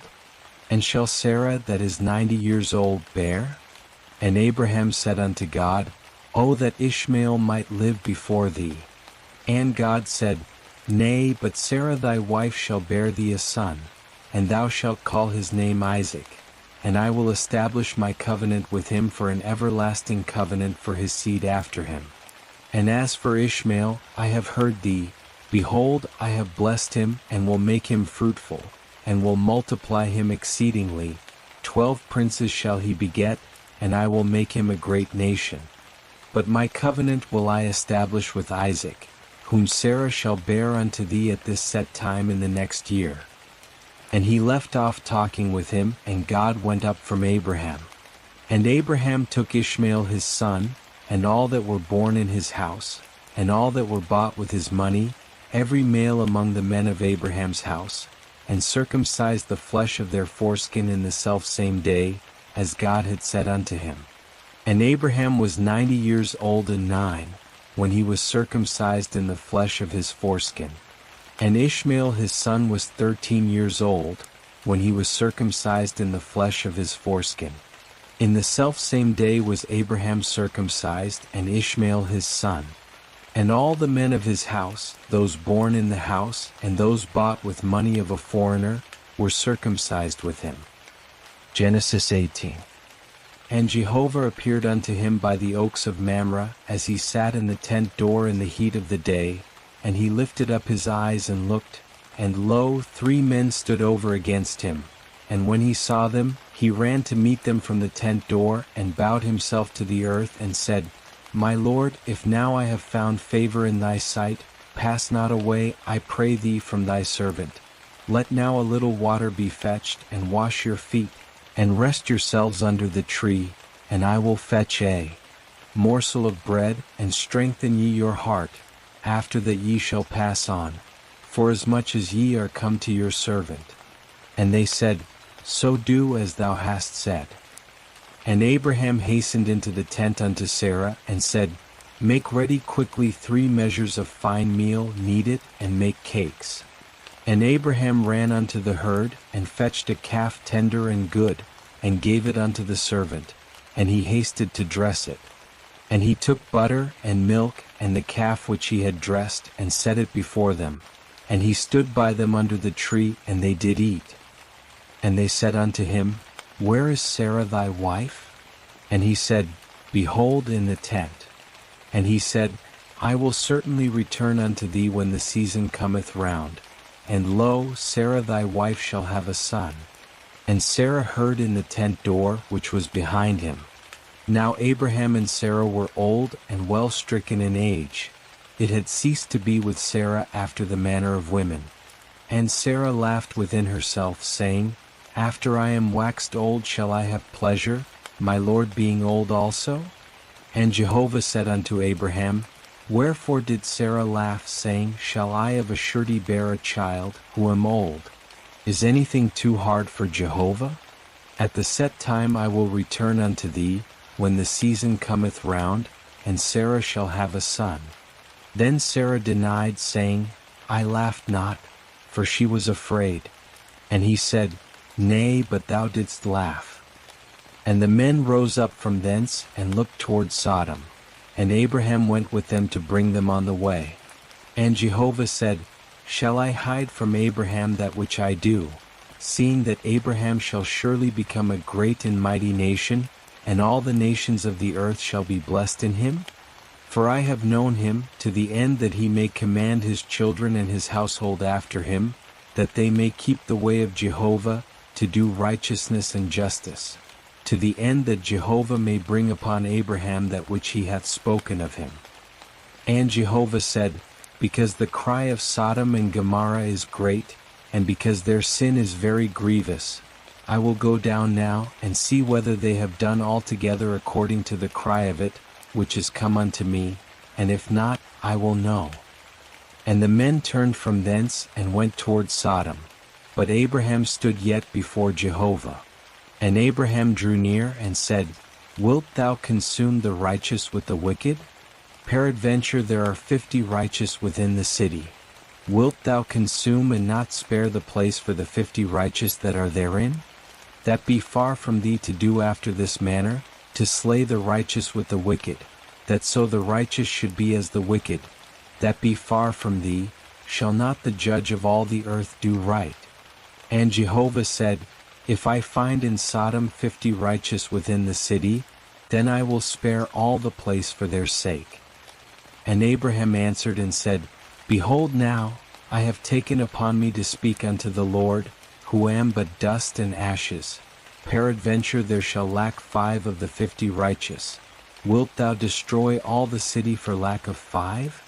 And he said, I will not destroy it if I find there 45. And he spake unto him yet again, and said, Peradventure there shall be 40 found there. And he said, I will not do it for the 40's sake. And he said, O let not the Lord be angry, and I will speak. peradventure there shall 30 be found there. And he said, I will not do it if I find 30 there. And he said, Behold now, I have taken upon me to speak unto the Lord, peradventure there shall be 20 found there. And he said, I will not destroy it for the 20's sake. And he said, O let not the Lord be angry, and I will speak yet but this once, peradventure 10 shall be found there. And he said, I will not destroy it for the 10's sake. And Jehovah went his way as soon as he had left off communing with Abraham. And Abraham returned unto his place. Genesis 19. And the 2 angels came to Sodom at even, and Lot sat in the gate of Sodom. And Lot saw them and rose up to meet them, and he bowed himself with his face to the earth, and he said, Behold now, my lords, turn aside, I pray you, into your servant's house, and tarry all night, and wash your feet, and ye shall rise up early and go on your way. And they said, Nay, but we will abide in the street all night. And he urged them greatly, and they turned in unto him and entered into his house. And he made them a feast, and did bake unleavened bread, and they did eat. But before they lay down, the men of the city, even the men of Sodom, compassed the house round, both young and old, all the people from every quarter. And they called unto Lot, and said unto him, Where are the men that came into thee this night? Bring them out unto us, that we may know them. And Lot went out unto them to the door, and shut the door after him. And he said, I pray you, my brethren, do not so wickedly. Behold now, I have 2 daughters that have not known man. Let me, I pray you, bring them out unto you, and do ye to them as is good in your eyes. Only unto these men do nothing, forasmuch as they are come under the shadow of my roof. And they said, Stand back. And they said, This one fellow came in to sojourn, and he will needs be a judge. Now will we deal worse with thee than with them. And they pressed sore upon the man, even Lot, and drew near to break the door. But the men put forth their hand, and brought Lot into the house to them, and shut to the door. And they smote the men that were at the door of the house with blindness, both small and great, so that they wearied themselves to find the door. And the men said unto Lot, Hast thou here any besides? Son-in-law, and thy sons, and thy daughters, and whomsoever thou hast in the city, bring them out of the place. For we will destroy this place, because the cry of them is waxed great before Jehovah, and Jehovah hath sent us to destroy it. And Lot went out, and spake unto his sons-in-law, who married his daughters, and said, Up, get you out of this place, for Jehovah will destroy the city. But he seemed unto his sons-in-law as one that mocked. And when the morning arose, then the angels hastened Lot, saying, Arise, take thy wife, and thy 2 daughters that are here, lest thou be consumed in the iniquity of the city. But he lingered, and the men laid hold upon his hand, and upon the hand of his wife, and upon the hand of his 2 daughters, Jehovah being merciful unto him. And they brought him forth, and set him without the city. And it came to pass, when they had brought them forth abroad, that he said, Escape for thy life. Look not behind thee, neither stay thou in all the plain. Escape to the mountain, lest thou be consumed. And Lot said unto them, O not so, my lord. Behold now, thy servant hath found favor in thy sight, and thou hast magnified thy loving kindness, which thou hast showed unto me in saving my life. And I cannot escape to the mountain, lest evil overtake me, and I die. Behold now, this city is near to flee unto, and it is a little one. O let me escape thither, is it not a little one? And my soul shall live. And he said unto him, See, I have accepted thee concerning this thing also, that I will not overthrow the city of which thou hast spoken. Haste thee, escape thither, for I cannot do anything till thou be come thither. Therefore the name of the city was called Zor. The sun was risen upon the earth when Lot came unto Zor. Then Jehovah rained upon Sodom and upon Gomorrah brimstone and fire from Jehovah out of heaven. And he overthrew those cities, and all the plain, and all the inhabitants of the cities, and that which grew upon the ground. But his wife looked back from behind him, and she became a pillar of salt. And Abraham got up early in the morning to the place where he had stood before Jehovah, and he looked toward Sodom and Gomorrah, and toward all the land of the plain, and beheld, and lo, the smoke of the land went up as the smoke of a furnace. And it came to pass, when God destroyed the cities of the plain, that God remembered Abraham, and sent Lot out of the midst of the overthrow, when he overthrew the cities in which Lot dwelt. And Lot went up out of Zoar, and dwelt in the mountain, and his 2 daughters with him, for he feared to dwell in Zoar, and he dwelt in a cave, he and his 2 daughters. And the firstborn said unto the younger, Our father is old, and there is not a man in the earth to come in unto us after the manner of all the earth. Come, let us make our father drink wine, and we will lie with him, that we may preserve seed of our father. And they made their father drink wine that night, and the firstborn went in and lay with her father, and he knew not when she lay down, nor when she arose. And it came to pass on the morrow, that the firstborn said unto the younger, Behold, I lay yesternight with my father. Let us make him drink wine this night also, and go thou in and lie with him, that we may preserve seed of our father. And they made their father drink wine that night also, and the younger arose and lay with him, and he knew not when she lay down, nor when she arose. Thus were both the daughters of Lot with child by their father. And the firstborn bare a son, and called his name Moab. The same is the father of the Moabites unto this day. And the younger, she also bare a son, and called his name Ben-Ammi. The same is the father of the children of Ammon unto this day. Genesis 20. And Abraham journeyed from thence toward the land of the south, and dwelt between Kadesh and Shur, and he sojourned in Gerar. And Abraham said of Sarah his wife, She is my sister. And Abimelech king of Gerar sent, and took Sarah. But God came to Abimelech in a dream of the night, and said to him, Behold, thou art but a dead man, because of the woman whom thou hast taken, for she is a man's wife. Now Abimelech had not come near her. And he said, Lord, wilt thou slay even a righteous nation? Said he not himself unto me, She is my sister? And she, even she herself said, He is my brother. In the integrity of my heart and the innocency of my hands have I done this.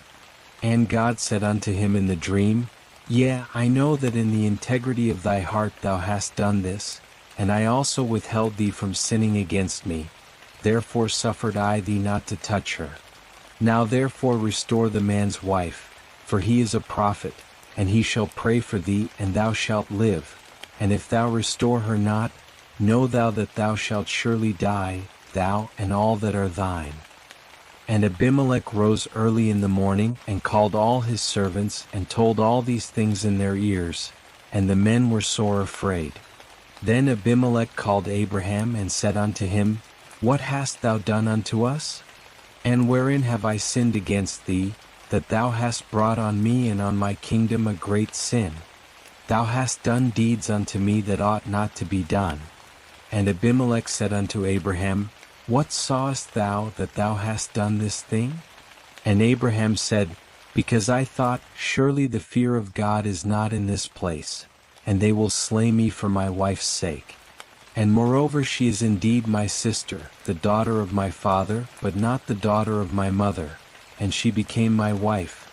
And it came to pass, when God caused me to wander from my father's house, that I said unto her, This is thy kindness which thou shalt show unto me. At every place whither we shall come, say of me, He is my brother. And Abimelech took sheep and oxen, and men servants and women servants, and gave them unto Abraham, and restored him Sarah his wife. And Abimelech said, Behold, my land is before thee, dwell where it pleaseth thee. And unto Sarah he said, Behold, I have given thy brother 1,000 pieces of silver. Behold, it is for thee a covering of the eyes to all that are with thee, and in respect of all thou art righted. And Abraham prayed unto God, and God healed Abimelech and his wife and his maidservants, and they bare children. For Jehovah had fast closed up all the wombs of the house of Abimelech, because of Sarah, Abraham's wife. Genesis 21.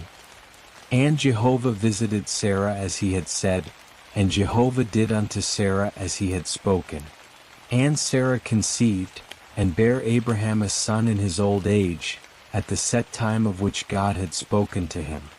And Abraham called the name of his son that was born unto him, whom Sarah bare to him, Isaac. And Abraham circumcised his son Isaac when he was 8 days old, as God had commanded him. And Abraham was 100 years old, when his son Isaac was born unto him. And Sarah said, God hath made me to laugh, every one that heareth will laugh with me. And she said, Who would have said unto Abraham that Sarah should give children suck? For I have borne him a son in his old age. And the child grew and was weaned, and Abraham made a great feast on the day that Isaac was weaned. And Sarah saw the son of Hagar the Egyptian, whom she had borne unto Abraham, mocking. Wherefore she said unto Abraham, Cast out this handmaid and her son, for the son of this handmaid shall not be heir with my son, even with Isaac. And the thing was very grievous in Abraham's sight on account of his son. And God said unto Abraham, Let it not be grievous in thy sight because of the lad, and because of thy handmaid. In all that Sarah saith unto thee, hearken unto her voice, for in Isaac shall thy seed be called. And also of the son of the handmaid will I make a nation, because he is thy seed. And Abraham rose up early in the morning, and took bread and a bottle of water, and gave it unto Hagar, putting it on her shoulder, and gave her the child, and sent her away. And she departed, and wandered in the wilderness of Beersheba. And the water in the bottle was spent, and she cast the child under one of the shrubs. And she went, and sat her down over against him a good way off, as it were a bowshot, for she said, Let me not look upon the death of the child. And she sat over against him, and lifted up her voice, and wept. And God heard the voice of the lad, and the angel of God called to Hagar out of heaven, and said unto her, What aileth thee, Hagar? Fear not, for God hath heard the voice of the lad where he is. Arise, lift up the lad, and hold him in thy hand, for I will make him a great nation. And God opened her eyes, and she saw a well of water, and she went, and filled the bottle with water, and gave the lad drink. And God was with the lad, and he grew, and he dwelt in the wilderness, and became as he grew up, an archer. And he dwelt in the wilderness of Paran, and his mother took him a wife out of the land of Egypt. And it came to pass at that time, that Abimelech and Phicol the captain of his host spake unto Abraham, saying, God is with thee in all that thou doest. Now therefore swear unto me here by God that thou wilt not deal falsely with me, nor with my son, nor with my son's son. But according to the kindness that I have done unto thee, thou shalt do unto me, and to the land wherein thou hast sojourned. And Abraham said, I will swear. And Abraham reproved Abimelech because of the well of water, which Abimelech's servants had violently taken away. And Abimelech said, I know not who hath done this thing. Neither didst thou tell me, neither yet heard I of it, but today. And Abraham took sheep and oxen, and gave them unto Abimelech, and they two made a covenant. And Abraham set 7 ewe lambs of the flock by themselves. And Abimelech said unto Abraham, What mean these 7 ewe lambs which thou hast set by themselves? And he said, These 7 ewe lambs shalt thou take of my hand, that it may be a witness unto me, that I have digged this well. Wherefore he called that place Beersheba, because there they sware both of them. So they made a covenant at Beersheba, and Abimelech rose up, and Phicol the captain of his host, and they returned into the land of the Philistines. And Abraham planted a tamarisk tree in Beersheba, and called there on the name of Jehovah, the everlasting God. And Abraham sojourned in the land of the Philistines many days. Genesis 22. And it came to pass after these things, that God did prove Abraham, and said unto him, Abraham. And he said, Here am I. And he said, Take now thy son, thine only son, whom thou lovest, even Isaac, and get thee into the land of Moriah, and offer him there for a burnt offering upon one of the mountains which I will tell thee of. And Abraham rose early in the morning, and saddled his ass, and took 2 of his young men with him, and Isaac his son. And he clave the wood for the burnt offering, and rose up, and went unto the place of which God had told him. On the 3rd day Abraham lifted up his eyes, and saw the place afar off. And Abraham said unto his young men, Abide ye here with the ass, and I and the lad will go yonder, and we will worship, and come again to you. And Abraham took the wood of the burnt offering, and laid it upon Isaac his son. And he took in his hand the fire and the knife, and they went both of them together. And Isaac spake unto Abraham his father, and said, My father. And he said, Here am I, my son. And he said, Behold the fire and the wood, but where is the lamb for a burnt offering? And Abraham said, God will provide himself the lamb for a burnt offering, my son. So they went both of them together. And they came to the place which God had told him of. And Abraham built the altar there, and laid the wood in order, and bound Isaac his son, and laid him on the altar upon the wood. And Abraham stretched forth his hand, and took the knife to slay his son. And the angel of Jehovah called unto him out of heaven, and said, Abraham, Abraham. And he said, Here am I. And he said, Lay not thy hand upon the lad, neither do thou anything unto him. For now I know that thou fearest God, seeing thou hast not withheld thy son, thine only son, from me. And Abraham lifted up his eyes and looked, and behold, behind him a ram caught in the thicket by his horns. And Abraham went and took the ram, and offered him up for a burnt offering in the stead of his son. And Abraham called the name of that place Jehovah-Jireh. As it is said to this day, In the mount of Jehovah it shall be provided. And the angel of Jehovah called unto Abraham a 2nd time out of heaven, and said, By myself have I sworn, saith Jehovah, because thou hast done this thing, and hast not withheld thy son, thine only son, that in blessing I will bless thee, and in multiplying I will multiply thy seed as the stars of the heavens, and as the sand which is upon the seashore. And thy seed shall possess the gate of his enemies, and in thy seed shall all the nations of the earth be blessed, because thou hast obeyed my voice. So Abraham returned unto his young men, and they rose up and went together to Beersheba, and Abraham dwelt at Beersheba. And it came to pass after these things, that it was told Abraham, saying, Behold, Milcah, she also hath borne children unto thy brother Nahor, Uzi his firstborn, and Buz his brother, and Kemuel the father of Aram, and Chesed, and Hazo, and Pildash, and Jidlaph, and Bethuel. And Bethuel begot Rebekah. These 8 did Milcah bear to Nahor, Abraham's brother. And his concubine, whose name was Reumah, she also bare Tebah, and Gaham, and Tahash, and Maachah.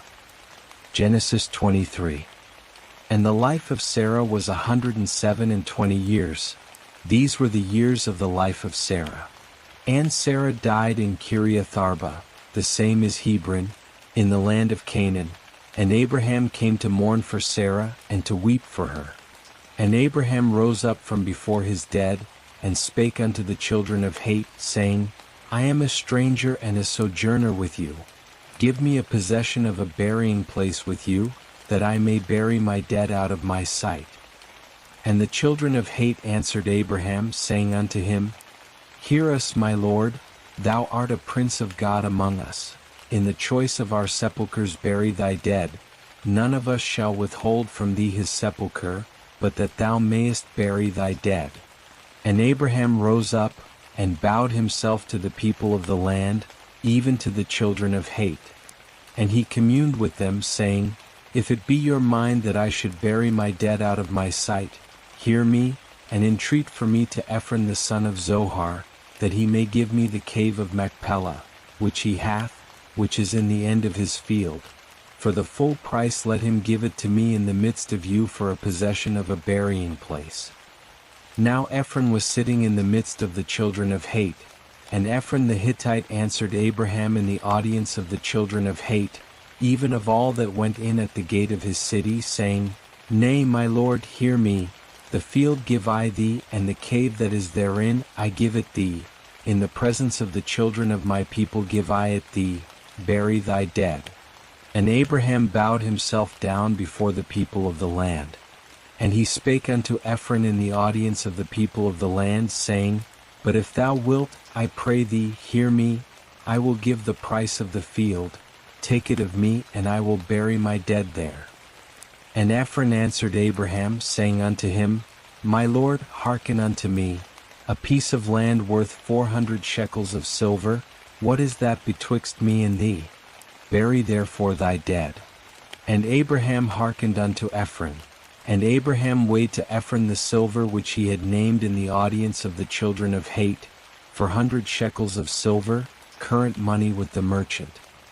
So the field of Ephron, which was in Machpelah, which was before Mamre, the field, and the cave which was therein, and all the trees that were in the field, that were in all the border thereof round about, were made sure unto Abraham for a possession in the presence of the children of Het, before all that went in at the gate of his city. And after this, Abraham buried Sarah his wife in the cave of the field of Machpelah before Mamre, the same is Hebron, in the land of Canaan. And the field, and the cave that is therein, were made sure unto Abraham for a possession of a burying place by the children of Het. Genesis 24.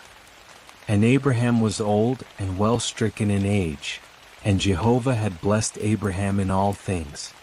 And Abraham said unto his servant, the elder of his house, that ruled over all that he had, Put, I pray thee, thy hand under my thigh, and I will make thee swear by Jehovah, the God of heaven and the God of the earth, that thou wilt not take a wife for my son of the daughters of the Canaanites, among whom I dwell, but thou shalt go unto my country and to my kindred, and take a wife for my son Isaac. And the servant said unto him, Peradventure the woman will not be willing to follow me unto this land. Must I needs bring thy son again unto the land from whence thou camest? And Abraham said unto him, Beware thou that thou bring not my son thither again. Jehovah, the God of heaven, who took me from my father's house, and from the land of my nativity, and who spake unto me, and who sware unto me, saying, Unto thy seed will I give this land. He will send his angel before thee, and thou shalt take a wife for my son from thence. And if the woman be not willing to follow thee, then thou shalt be clear from this my oath. Only thou shalt not bring my son thither again. And the servant put his hand under the thigh of Abraham his master, and sware to him concerning this matter. And the servant took 10 camels of the camels of his master, and departed, having all goodly things of his master's in his hand. And he arose and went to Mesopotamia, unto the city of Nahor. And he made the camels to kneel down without the city by the well of water at the time of evening, the time that women go out to draw water. And he said, O Jehovah, the God of my master Abraham, send me, I pray thee, good speed this day, and show kindness unto my master Abraham. Behold, I am standing by the fountain of water, and the daughters of the men of the city are coming out to draw water. And let it come to pass, that the damsel to whom I shall say, Let down thy pitcher, I pray thee, that I may drink. And she shall say, Drink, and I will give thy camels drink also. Let the same be she that thou hast appointed for thy servant Isaac. And thereby shall I know that thou hast showed kindness unto my master.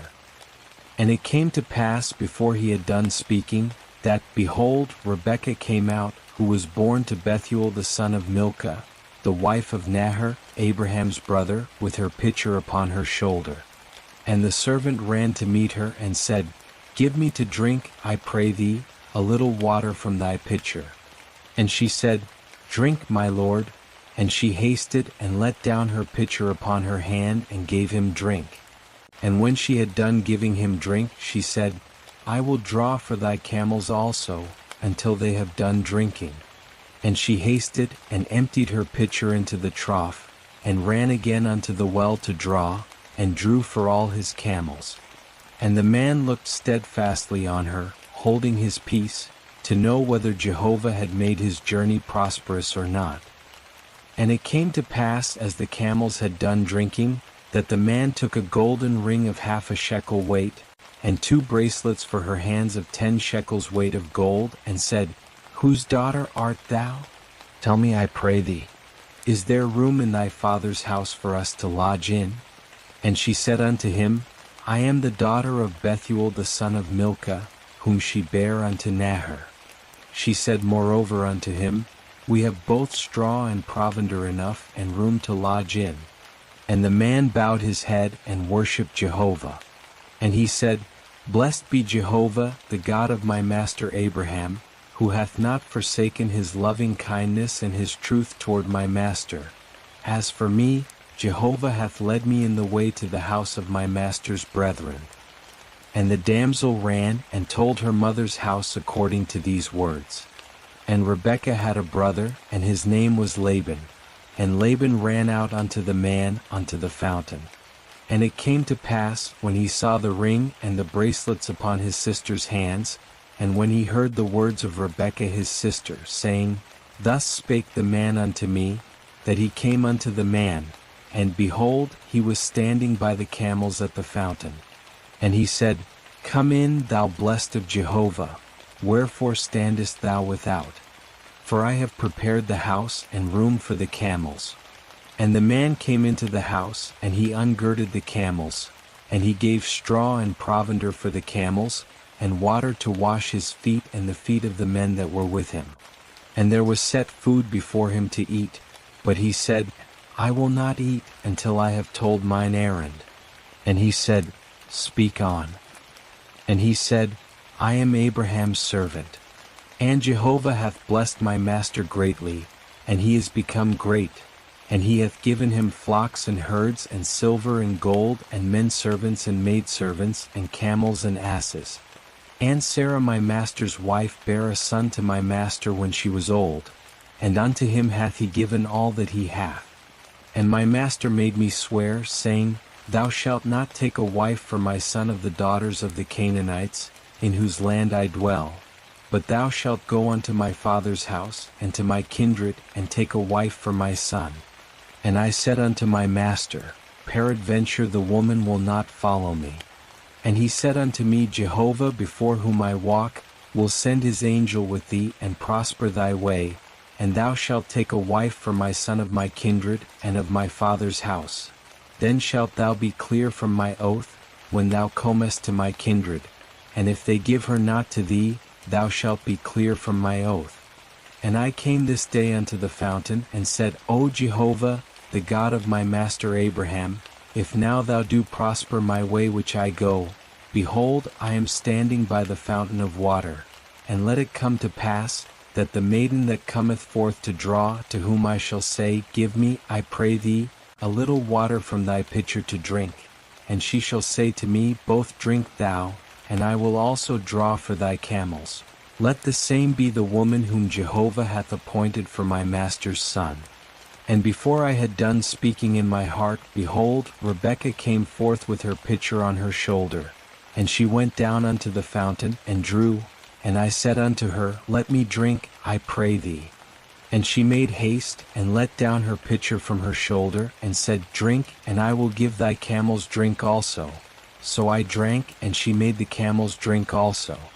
And I asked her, and said, Whose daughter art thou? And she said, The daughter of Bethuel, Nahor's son, whom Milcah bare unto him. And I put the ring upon her nose, and the bracelets upon her hands. And I bowed my head, and worshipped Jehovah, and blessed Jehovah, the God of my master Abraham, who had led me in the right way to take my master's brother's daughter for his son. And now if ye will deal kindly and truly with my master, tell me, and if not, tell me, that I may turn to the right hand or to the left. Then Laban and Bethuel answered and said, The thing proceedeth from Jehovah. We cannot speak unto thee bad or good. Behold, Rebekah is before thee, take her, and go, and let her be thy master's son's wife, as Jehovah hath spoken. And it came to pass that, when Abraham's servant heard their words, he bowed himself down to the earth unto Jehovah. And the servant brought forth jewels of silver and jewels of gold and raiment, and gave them to Rebekah. He gave also to her brother and to her mother precious things. And they did eat and drink, he and the men that were with him, and tarried all night. And they rose up in the morning, and he said, Send me away unto my master. And her brother and her mother said, Let the damsel abide with us a few days, at the least 10, after that she shall go. And he said unto them, Hinder me not, seeing Jehovah hath prospered my way. Send me away that I may go to my master. And they said, We will call the damsel, and inquire at her mouth. And they called Rebekah, and said unto her, Wilt thou go with this man? And she said, I will go. And they sent away Rebekah their sister, and her nurse, and Abraham's servant, and his men. And they blessed Rebekah, and said unto her, Our sister, be thou the mother of thousands of 10,000s, and let thy seed possess the gate of those that hate them. And Rebekah arose, and her damsels, and they rode upon the camels, and followed the man. And the servant took Rebekah, and went his way. And Isaac came from the way of Beer-lahai-roi, for he dwelt in the land of the south.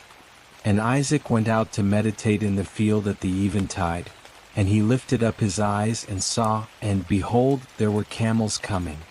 And Rebekah lifted up her eyes, and when she saw Isaac, she alighted from the camel. And she said unto the servant, What man is this that walketh in the field to meet us? And the servant said, It is my master. And she took her veil and covered herself. And the servant told Isaac all the things that he had done. And Isaac brought her into his mother Sarah's tent, and took Rebekah, and she became his wife, and he loved her. And Isaac was comforted after his mother's death. Genesis 25. And Abraham took another wife, and her name was Keturah. And she bare him Zimran, and Jokshan, and Medan, and Midian, and Ishbak, and Shua. And Jokshan begot Sheba and Dedan. And the sons of Dedan were Ashurim, and Letushim, and Lumim. And the sons of Midian, Ephah, and Epher, and Hanok, and Abida, and Eldah. All these were the children of Keturah. And Abraham gave all that he had unto Isaac. But unto the sons of the concubines that Abraham had, Abraham gave gifts, and he sent them away from Isaac his son, while he yet lived, eastward unto the east country. And these are the days of the years of Abraham's life which he lived, 160 years. And Abraham gave up the ghost, and died in a good old age, an old man and full of years, and was gathered to his people. And Isaac and Ishmael his sons buried him in the cave of Machpelah, in the field of Ephron the son of Zohar the Hittite, which is before Mamre, the field which Abraham purchased of the children of Heth.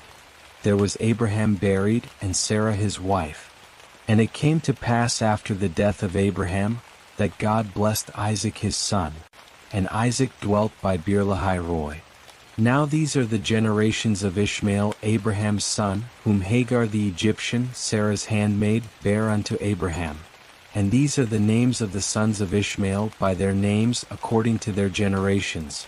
The firstborn of Ishmael, Nebaioth, and Kedar, and Adbeel, and Mibsam, and Mishma, and Dumah, and Massa, Hadad, and Tema, Jetur, Naphish, and Kedemah.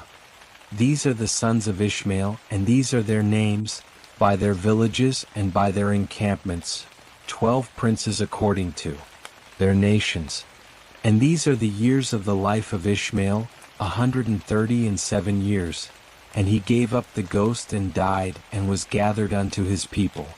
And they dwelt from Havilah unto Shur that is before Egypt, as thou goest toward Assyria. He abode over against all his brethren.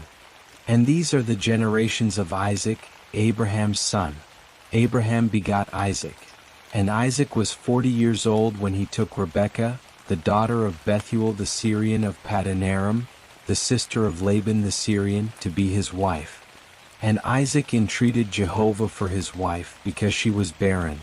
And Jehovah was entreated of him, and Rebekah his wife conceived. And the children struggled together within her, and she said, If it be so, wherefore do I live? And she went to inquire of Jehovah. And Jehovah said unto her, 2 nations are in thy womb, and 2 people shall be separated from thy bowels, and the one people shall be stronger than the other people, and the elder shall serve the younger. And when her days to be delivered were fulfilled, behold, there were twins in her womb. And the first came forth red, all over like a hairy garment, and they called his name Esau. And after that came forth his brother, and his hand had hold on Esau's heel, and his name was called Jacob. And Isaac was 80 years old when she bare them. And the boys grew, and Esau was a skillful hunter, a man of the field, and Jacob was a quiet man dwelling in tents. Now Isaac loved Esau because he did eat of his venison, and Rebekah loved Jacob. And Jacob boiled pottage, and Esau came in from the field, and he was faint. And Esau said to Jacob, Feed me, I pray thee, with that same red pottage, for I am faint. Therefore was his name called Edom. And Jacob said, Sell me first thy birthright. And Esau said, Behold, I am about to die, and what profit shall the birthright do to me? And Jacob said, Swear to me first. And he sware unto him, and he sold his birthright unto Jacob. And Jacob gave Esau bread and pottage of lentils, and he did eat and drink, and rose up and went his way. So Esau despised his birthright. Genesis 26. And there was a famine in the land, besides the first famine that was in the days of Abraham. And Isaac went unto Abimelech king of the Philistines unto Gerar.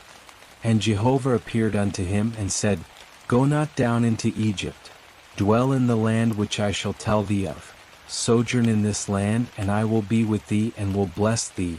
For unto thee and unto thy seed I will give all these lands, and I will establish the oath which I swear unto Abraham thy father. And I will multiply thy seed as the stars of heaven, and will give unto thy seed all these lands. And in thy seed shall all the nations of the earth be blessed, because that Abraham obeyed my voice and kept my charge, my commandments, my statutes, and my laws.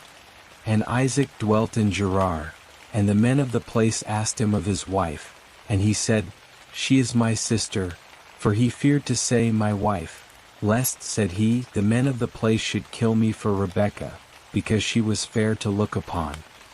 And it came to pass, when he had been there a long time, that Abimelech king of the Philistines looked out at a window, and saw, and behold, Isaac was sporting with Rebekah his wife. And Abimelech called Isaac, and said, Behold, of a surety she is thy wife. And how saidst thou, She is my sister? And Isaac said unto him, Because I said, Lest I die because of her. And Abimelech said, What is this thou hast done unto us? One of the people might easily have lain with thy wife, and thou wouldest have brought guiltiness upon us.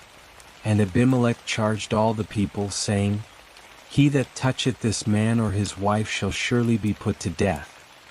And Isaac sowed in that land, and found in the same year 100-fold, and Jehovah blessed him. And the man waxed great, and grew more and more until he became very great, and he had possessions of flocks and possessions of herds and a great household, and the Philistines envied him. Now all the wells which his father's servants had digged in the days of Abraham his father, the Philistines had stopped and filled with earth. And Abimelech said unto Isaac, Go from us, for thou art much mightier than we. And Isaac departed thence, and encamped in the valley of Gerar, and dwelt there. And Isaac digged again the wells of water, which they had digged in the days of Abraham his father, for the Philistines had stopped them after the death of Abraham, and he called their names after the names by which his father had called them. And Isaac's servants digged in the valley, and found there a well of springing water. And the herdsmen of Gerar strove with Isaac's herdsmen, saying, The water is ours. And he called the name of the well Ezek, because they contended with him.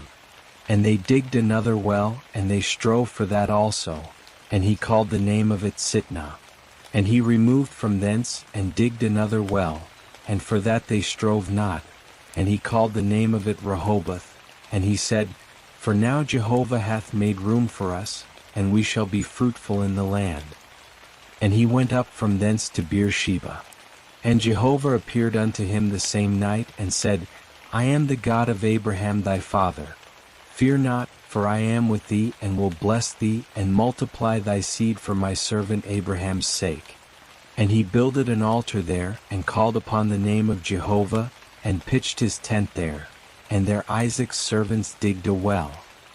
Then Abimelech went to him from Gerar, and Ahuzzath his friend, and Phicol the captain of his host. And Isaac said unto them, Wherefore are ye come unto me, seeing ye hate me, and have sent me away from you? And they said, We saw plainly that Jehovah was with thee, and we said, Let there now be an oath betwixt us, even betwixt us and thee, and let us make a covenant with thee, that thou wilt do us no hurt, as we have not touched thee, and as we have done unto thee nothing but good, and have sent thee away in peace. Thou art now the blessed of Jehovah. And he made them a feast, and they did eat and drink. And they rose up betimes in the morning, and sware one to another. And Isaac sent them away, and they departed from him in peace. And it came to pass the same day that Isaac's servants came, and told him concerning the well which they had digged, and said unto him, We have found water. And he called it Sheba. Therefore the name of the city is Beersheba unto this day. And when Esau was 40 years old, he took to wife Judith the daughter of Beeri the Hittite, and Basemath the daughter of Elon the Hittite. And they were a grief of mind unto Isaac and to Rebekah. Genesis 27. And it came to pass that when Isaac was old, and his eyes were dim, so that he could not see, he called Esau his elder son, and said unto him, My son. And he said unto him, Here am I. And he said, Behold, now I am old, I know not the day of my death. Now therefore take, I pray thee, thy weapons, thy quiver and thy bow, and go out to the field, and take me venison, and make me savory food such as I love, and bring it to me that I may eat, that my soul may bless thee before I die. And Rebekah heard when Isaac spake to Esau his son. And Esau went to the field to hunt for venison, and to bring it. And Rebekah spake unto Jacob her son, saying, Behold, I heard thy father speak unto Esau thy brother, saying, Bring me venison, and make me savory food, that I may eat, and bless thee before Jehovah before my death. Now therefore, my son, obey my voice according to that which I command thee. Go now to the flock, and fetch me from thence 2 good kids of the goats, and I will make them savory food for thy father, such as he loveth, and thou shalt bring it to thy father, that he may eat, so that he may bless thee before his death. And Jacob said to Rebekah his mother, Behold, Esau my brother is a hairy man, and I am a smooth man.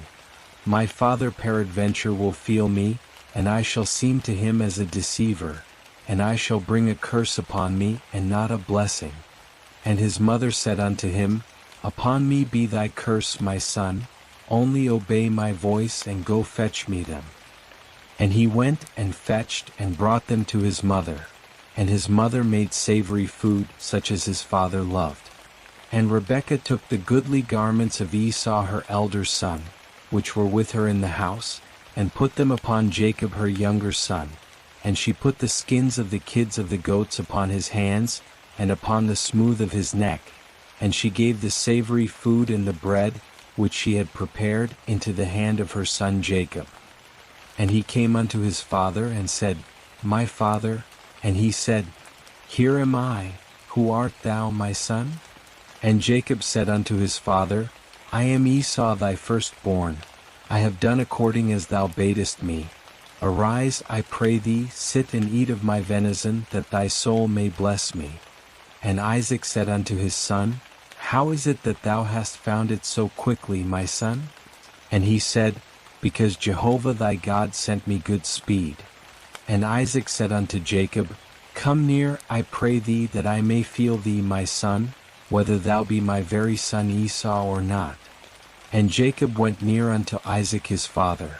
And he felt him and said, The voice is Jacob's voice, but the hands are the hands of Esau. And he discerned him not, because his hands were hairy as his brother Esau's hands. So he blessed him. And he said, Art thou my very son Esau? And he said, I am. And he said, Bring it near to me, and I will eat of my son's venison, that my soul may bless thee. And he brought it near to him, and he did eat. And he brought him wine, and he drank. And his father Isaac said unto him, Come near now, and kiss me, my son. And he came near, and kissed him. And he smelled the smell of his raiment, and blessed him, and said, See, the smell of my son is as the smell of a field which Jehovah hath blessed. And God give thee of the dew of heaven, and of the fatness of the earth, and plenty of grain and new wine. Let people serve thee, and nations bow down to thee. Be Lord over thy brethren, and let thy mother's sons bow down to thee. Cursed be every one that curseth thee, and blessed be every one that blesseth thee. And it came to pass, as soon as Isaac had made an end of blessing Jacob, and Jacob was yet scarce gone out from the presence of Isaac his father, that Esau his brother came in from his hunting. And he also made savory food, and brought it unto his father. And he said unto his father, Let my father arise, and eat of his son's venison, that thy soul may bless me. And Isaac his father said unto him, Who art thou? And he said, I am thy son, thy firstborn Esau. And Isaac trembled very exceedingly, and said, Who then is he that hath taken venison, and brought it me, and I have eaten of all before thou camest, and have blessed him? Yea, and he shall be blessed. When Esau heard the words of his father, he cried with an exceeding great and bitter cry, and said unto his father, Bless me, even me also, O my father. And he said, Thy brother came with guile, and hath taken away thy blessing. And he said, Is not he rightly named Jacob? For he hath supplanted me these 2 times. He took away my birthright, and behold, now he hath taken away my blessing. And he said, Hast thou not reserved a blessing for me?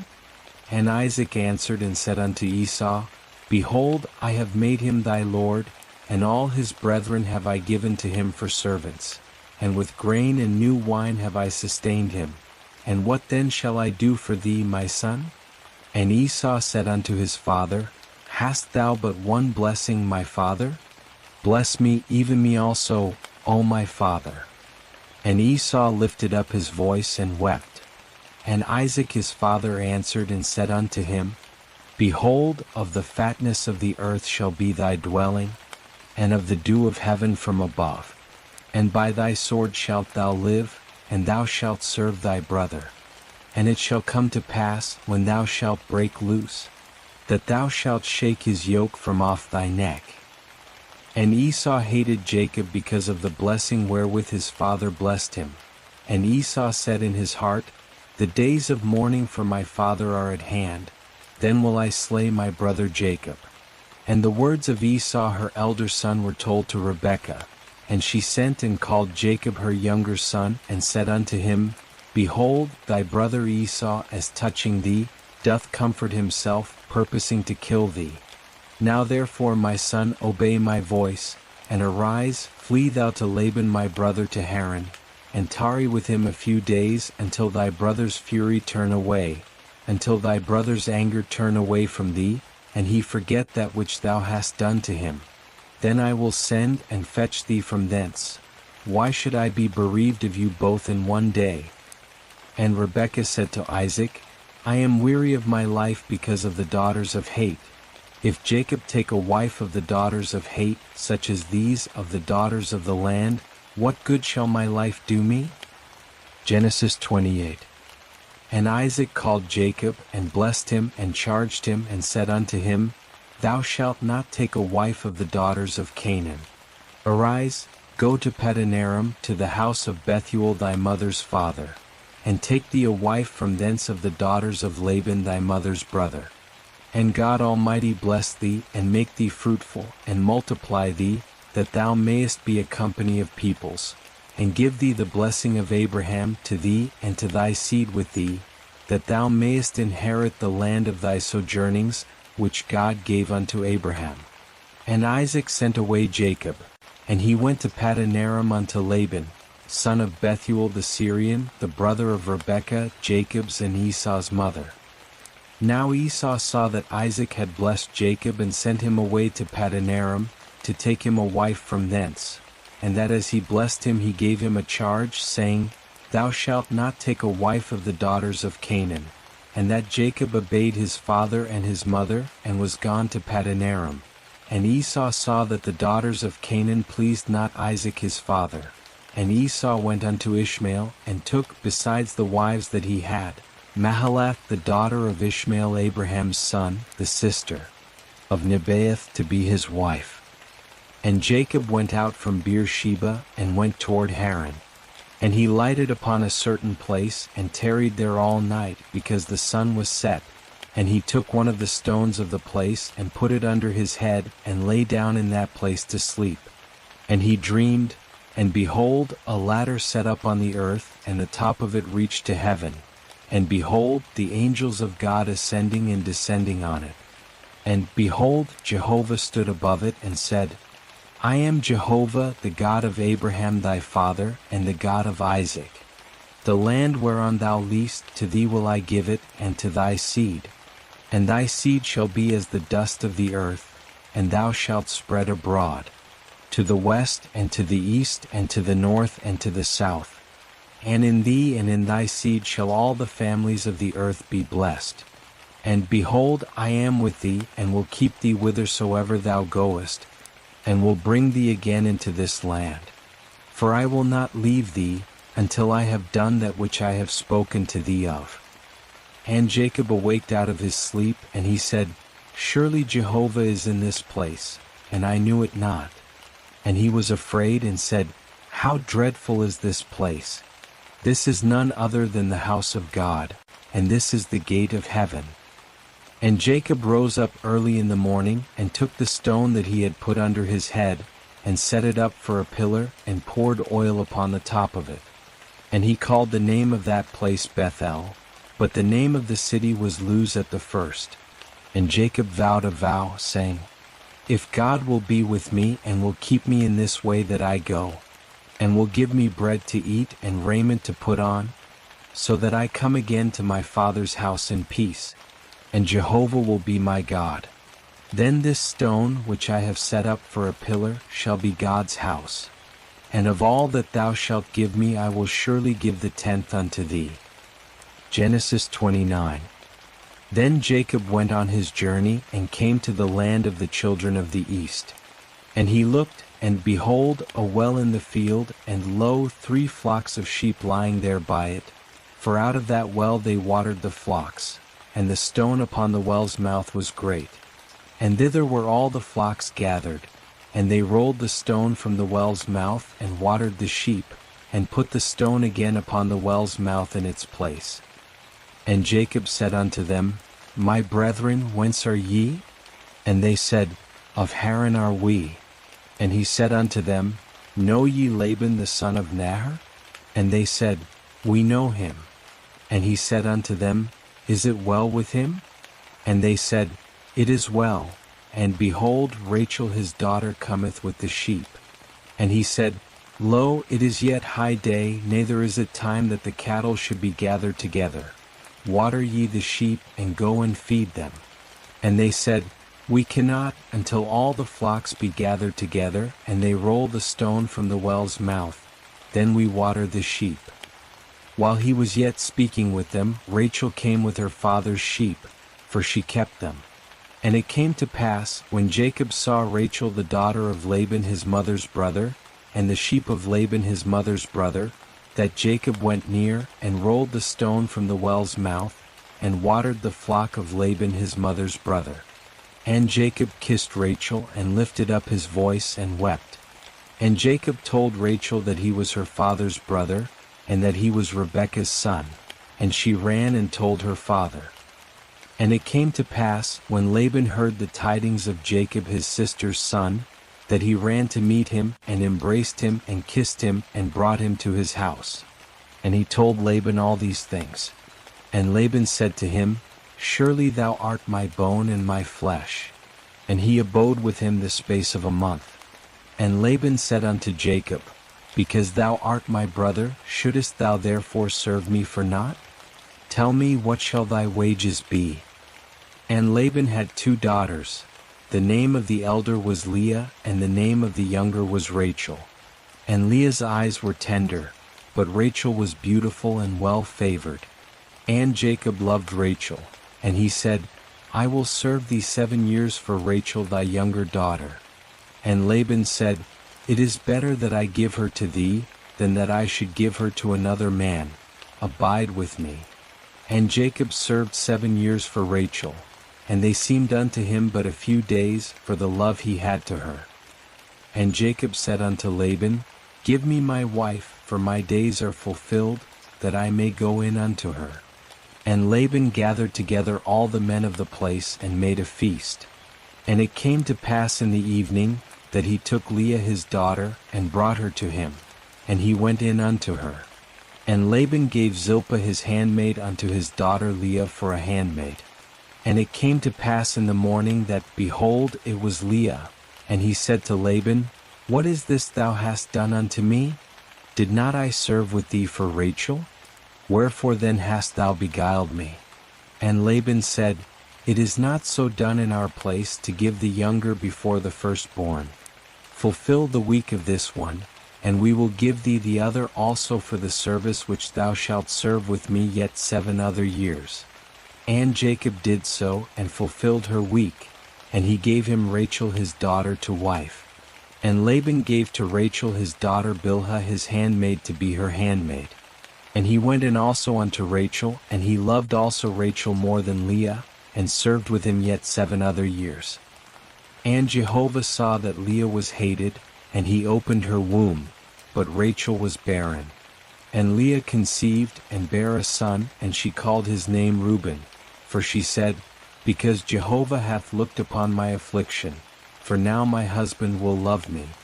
And she conceived again, and bare a son, and said, Because Jehovah hath heard that I am hated, he hath therefore given me this son also. And she called his name Simeon. And she conceived again, and bare a son, and said, Now this time will my husband be joined unto me, because I have borne him 3 sons. Therefore was his name called Levi. And she conceived again, and bare a son. And she said, This time will I praise Jehovah. Therefore she called his name Judah, and she left off bearing. Genesis 30. And when Rachel saw that she bare Jacob no children, Rachel envied her sister. And she said unto Jacob, Give me children, or else I die. And Jacob's anger was kindled against Rachel. And he said, Am I in God's stead, who hath withheld from thee the fruit of the womb? And she said, Behold my maid Bilhah, go in unto her, that she may bear upon my knees, and I also may obtain children by her. And she gave him Bilhah her handmaid to wife, and Jacob went in unto her. And Bilhah conceived, and bare Jacob a son. And Rachel said, God hath judged me, and hath also heard my voice, and hath given me a son. Therefore called she his name Dan. And Bilhah Rachel's handmaid conceived again, and bare Jacob a 2nd son. And Rachel said, With mighty wrestlings have I wrestled with my sister, and have prevailed. And she called his name Naphtali. When Leah saw that she had left off bearing, she took Zilpah her handmaid, and gave her to Jacob to wife. And Zilpah Leah's handmaid bare Jacob a son. And Leah said, Fortunate. And she called his name Gad. And Zilpah Leah's handmaid bare Jacob a 2nd son. And Leah said, Happy am I, for the daughters will call me happy. And she called his name Asher. And Reuben went in the days of wheat harvest, and found mandrakes in the field, and brought them unto his mother Leah. Then Rachel said to Leah, Give me, I pray thee, of thy son's mandrakes. And she said unto her, Is it a small matter that thou hast taken away my husband? And wouldest thou take away my son's mandrakes also? And Rachel said, Therefore he shall lie with thee tonight for thy son's mandrakes. And Jacob came from the field in the evening, and Leah went out to meet him, and said, Thou must come in unto me, for I have surely hired thee with my son's mandrakes. And he lay with her that night. And God hearkened unto Leah, and she conceived, and bare Jacob a fifth son. And Leah said, God hath given me my hire, because I gave my handmaid to my husband. And she called his name Issachar. And Leah conceived again, and bare a sixth son to Jacob. And Leah said, God hath endowed me with a good dowry. Now will my husband dwell with me, because I have borne him 6 sons. And she called his name Zebulun. And afterwards she bare a daughter, and called her name Dinah. And God remembered Rachel, and God hearkened to her, and opened her womb. And she conceived, and bare a son, and said, God hath taken away my reproach. And she called his name Joseph, saying, Jehovah add to me another son. And it came to pass, when Rachel had borne Joseph, that Jacob said unto Laban, Send me away, that I may go unto mine own place and to my country. Give me my wives and my children for whom I have served thee, and let me go, for thou knowest my service wherewith I have served thee. And Laban said unto him, If now I have found favor in thine eyes, tarry, for I have divined that Jehovah hath blessed me for thy sake. And he said, Appoint me thy wages, and I will give it.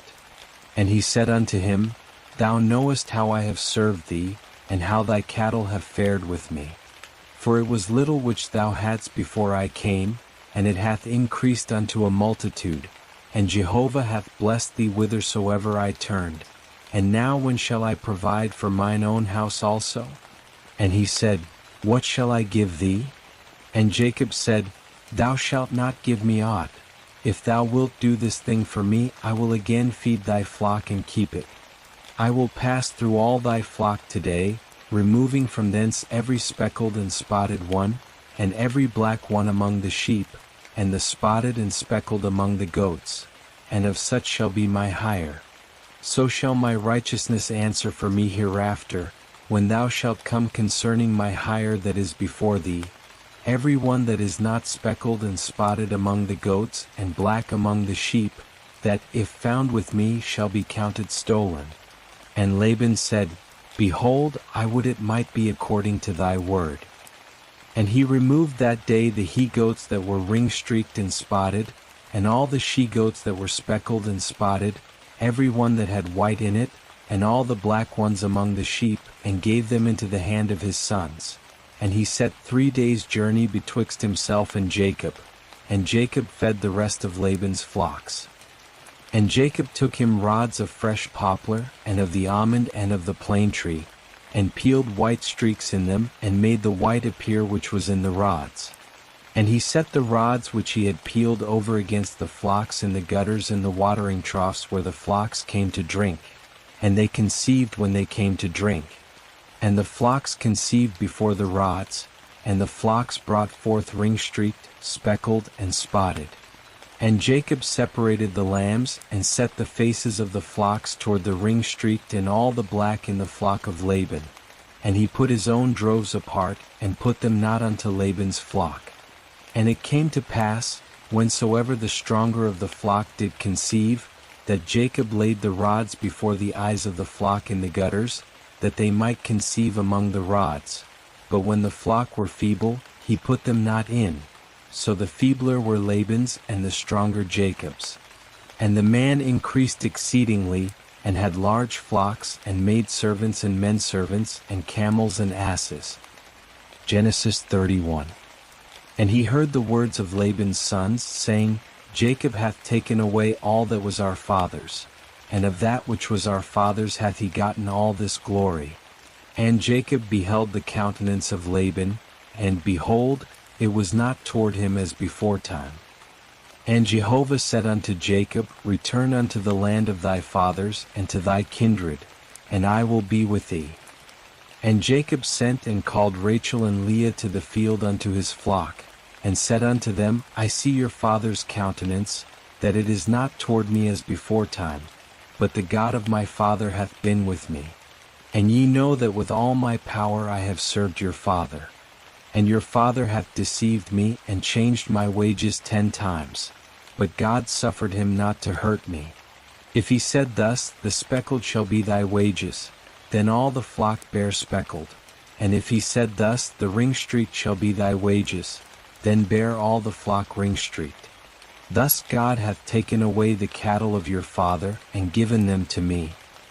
And it came to pass at the time that the flock conceived, that I lifted up mine eyes, and saw in a dream, and behold, the he-goats which leaped upon the flock were ring-streaked, speckled, and grizzled. And the angel of God said unto me in the dream, Jacob. And I said, Here am I. And he said, Lift up now thine eyes, and see, all the he-goats which leap upon the flock are ring-streaked, speckled, and grizzled. For I have seen all that Laban doeth unto thee. I am the God of Bethel, where thou anointedst a pillar, where thou vowedst a vow unto me. Now arise, get thee out from this land, and return unto the land of thy nativity. And Rachel and Leah answered and said unto him, Is there yet any portion or inheritance for us in our father's house? Are we not accounted by him as foreigners? For he hath sold us, and hath also quite devoured our money. For all the riches which God hath taken away from our father, that is ours and our children's. Now then, whatsoever God hath said unto thee, do. Then Jacob rose up, and set his sons and his wives upon the camels, and he carried away all his cattle, and all his substance which he had gathered, the cattle of his getting, which he had gathered in Padanaram, to go to Isaac his father unto the land of Canaan. Now Laban was gone to shear his sheep, and Rachel stole the teraphim that were her father's. And Jacob stole away unawares to Laban the Syrian, in that he told him not that he fled. So he fled with all that he had, and he rose up, and passed over the river, and set his face toward the mountain of Gilead. And it was told Laban on the 3rd day that Jacob was fled. And he took his brethren with him, and pursued after him 7 days' journey, and he overtook him in the mountain of Gilead. And God came to Laban the Syrian in a dream of the night, and said unto him, Take heed to thyself that thou speak not to Jacob either good or bad. And Laban came up with Jacob. Now Jacob had pitched his tent in the mountain, and Laban with his brethren encamped in the mountain of Gilead. And Laban said to Jacob, What hast thou done, that thou hast stolen away unawares to me, and carried away my daughters as captives of the sword? Wherefore didst thou flee secretly, and steal away from me, and didst not tell me, that I might have sent thee away with mirth and with songs, with tabret and with harp, and didst not suffer me to kiss my sons and my daughters? Now hast thou done foolishly. It is in the power of my hand to do you hurt. But the God of your father spake unto me yesternight, saying, Take heed to thyself that thou speak not to Jacob either good or bad. And now, though thou wouldest needs be gone, because thou sore longest after thy father's house, yet wherefore hast thou stolen my gods? And Jacob answered and said to Laban, Because I was afraid.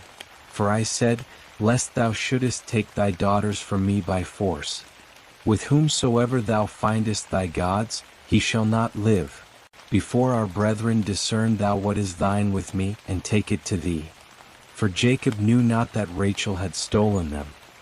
And Laban went into Jacob's tent, and into Leah's tent, and into the tent of the 2 maidservants, but he found them not. And he went out of Leah's tent, and entered into Rachel's tent. Now Rachel had taken the teraphim, and put them in the camel's saddle, and sat upon them. And Laban felt about all the tent, but found them not. And she said to her father, Let not my lord be angry that I cannot rise up before thee, for the manner of women is upon me. And he searched, but found not the teraphim. And Jacob was wroth, and chode with Laban. And Jacob answered and said to Laban, What is my trespass? What is my sin that thou hast hotly pursued after me? Whereas thou hast felt about all my stuff, what hast thou found of all thy household stuff? Set it here before my brethren and thy brethren, that they may judge betwixt us two. These 20 years have I been with thee, thy ewes and thy she-goats have not cast their young, and the rams of thy flocks have I not eaten. That which was torn of beasts I brought not unto thee, I bear the loss of it. Of my hand didst thou require it, whether stolen by day or stolen by night. Thus I was. In the day the drought consumed me, and the frost by night, and my sleep fled from mine eyes. These 20 years have I been in thy house. I served thee 14 years for thy 2 daughters, and 6 years for thy flock, and thou hast changed my wages 10 times. Except the God of my father, the God of Abraham, and the fear of Isaac, had been with me, surely now hadst thou sent me away empty. God hath seen mine affliction and the labor of my hands, and rebuked thee yesternight. And Laban answered and said unto Jacob, The daughters are my daughters, and the children are my children, and the flocks are my flocks, and all that thou sayest is mine. And what can I do this day unto these my daughters, or unto their children whom they have borne? And now come, let us make a covenant, I and thou, and let it be for a witness between me and thee. And Jacob took a stone and set it up for a pillar. And Jacob said unto his brethren, Gather stones, and they took stones and made a heap, and they did eat there by the heap. And Laban called it Jegar-sahadutha, but Jacob called it Galeed. And Laban said, This heap is witness between me and thee this day. Therefore was the name of it called Galeed. And Mizpah, for he said, Jehovah watch between me and thee when we are absent one from another. If thou shalt afflict my daughters, and if thou shalt take wives besides my daughters, no man is with us. See, God is witness betwixt me and thee. And Laban said to Jacob, Behold this heap, and behold the pillar, which I have set betwixt me and thee. This heap be witness, and the pillar be witness, that I will not pass over this heap to thee, and that thou shalt not pass over this heap and this pillar unto me for harm. The God of Abraham and the God of Nahor, the God of their father, judge betwixt us. And Jacob sware by the fear of his father Isaac. And Jacob offered a sacrifice in the mountain, and called his brethren to eat bread. And they did eat bread, and tarried all night in the mountain. And early in the morning Laban rose up, and kissed his sons and his daughters, and blessed them. And Laban departed, and returned unto his place. Genesis 32. And Jacob went on his way, and the angels of God met him. And Jacob said when he saw them, This is God's host. And he called the name of that place Mahanaim. And Jacob sent messengers before him to Esau his brother unto the land of Seir, the field of Edom. And he commanded them, saying, Thus shall ye say unto my lord Esau, Thus saith thy servant Jacob, I have sojourned with Laban, and stayed until now, and I have oxen and asses and flocks and menservants and maidservants, and I have sent to tell my lord, that I may find favor in thy sight. And the messengers returned to Jacob, saying, We came to thy brother Esau, and moreover he cometh to meet thee, and 400 men with him. Then Jacob was greatly afraid and was distressed, and he divided the people that were with him, and the flocks, and the herds, and the camels into 2 companies. And he said, If Esau come to the one company, and smite it, then the company which is left shall escape.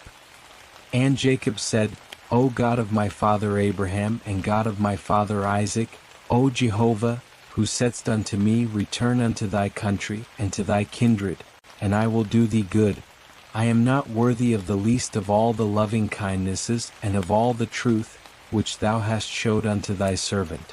For with my staff I passed over this Jordan, and now I am become 2 companies. Deliver me, I pray thee, from the hand of my brother, from the hand of Esau. For I fear him, lest he come and smite me, the mother with the children. And thou saidst, I will surely do thee good, and make thy seed as the sand of the sea, which cannot be numbered for multitude. And he lodged there that night, and took of that which he had with him a present for Esau his brother, 200 she-goats and 20 he-goats, 200 ewes and 20 rams, 30 milch camels and their colts, 40 cows and 10 bulls, 20 she-asses and 10 foals. And he delivered them into the hand of his servants, every drove by itself, and said unto his servants, Pass over before me, and put a space betwixt drove and drove. And he commanded the foremost, saying, When Esau my brother meeteth thee, and asketh thee, saying, Whose art thou? And whither goest thou? And whose are these before thee? Then thou shalt say, They are thy servant Jacob's. It is a present sent unto my lord Esau, and behold, he also is behind us. And he commanded also the second and the third, and all that followed the droves, saying, On this manner shall ye speak unto Esau, when ye find him. And ye shall say, Moreover, behold, thy servant Jacob is behind us. For he said, I will appease him with the present that goeth before me, and afterward I will see his face, peradventure he will accept me. So the present passed over before him, and he himself lodged that night in the company. And he rose up that night, and took his 2 wives and his 2 handmaids, and his 11 children, and passed over the ford of the Jabbok. And he took them and sent them over the stream, and sent over that which he had. And Jacob was left alone, and there wrestled a man with him until the breaking of the day. And when he saw that he prevailed not against him, he touched the hollow of his thigh, and the hollow of Jacob's thigh was strained as he wrestled with him. And he said, Let me go, for the day breaketh. And he said, I will not let thee go, except thou bless me. And he said unto him, What is thy name? And he said, Jacob. And he said, Thy name shall be called no more Jacob, but Israel, for thou hast striven with God and with men, and hast prevailed. And Jacob asked him, and said, Tell me, I pray thee, thy name. And he said, Wherefore is it that thou dost ask after my name? And he blessed him there. And Jacob called the name of the place Peniel. For, said he, I have seen God face to face, and my life is preserved. And the sun rose upon him as he passed over Peniel, and he limped upon his thigh. Therefore the children of Israel eat not the sinew of the hip which is upon the hollow of the thigh, unto this day, because he touched the hollow of Jacob's thigh in the sinew of the hip. Genesis 33. And Jacob lifted up his eyes and looked, and behold, Esau was coming, and with him 400 men. And he divided the children unto Leah, and unto Rachel, and unto the 2 handmaids. And he put the handmaids and their children foremost, and Leah and her children after, and Rachel and Joseph hindermost. And he himself passed over before them, and bowed himself to the ground 7 times, until he came near to his brother. And Esau ran to meet him, and embraced him, and fell on his neck, and kissed him, and they wept. And he lifted up his eyes, and saw the women and the children, and said, Who are these with thee? And he said, The children whom God hath graciously given thy servant. Then the handmaids came near, they and their children, and they bowed themselves. And Leah also and her children came near, and bowed themselves. And after came Joseph near, and Rachel, and they bowed themselves. And he said, What meanest thou by all this company which I met? And he said, To find favor in the sight of my Lord. And Esau said, I have enough, my brother, let that which thou hast be thine. And Jacob said, Nay, I pray thee, if now I have found favor in thy sight, then receive my present at my hand. Forasmuch as I have seen thy face as one seeth the face of God, and thou wast pleased with me. Take, I pray thee, my gift that is brought to thee, because God hath dealt graciously with me, and because I have enough. And he urged him, and he took it. And he said, Let us take our journey, and let us go, and I will go before thee. And he said unto him, My Lord knoweth that the children are tender, and that the flocks and herds with me have their young. And if they overdrive them one day, all the flocks will die.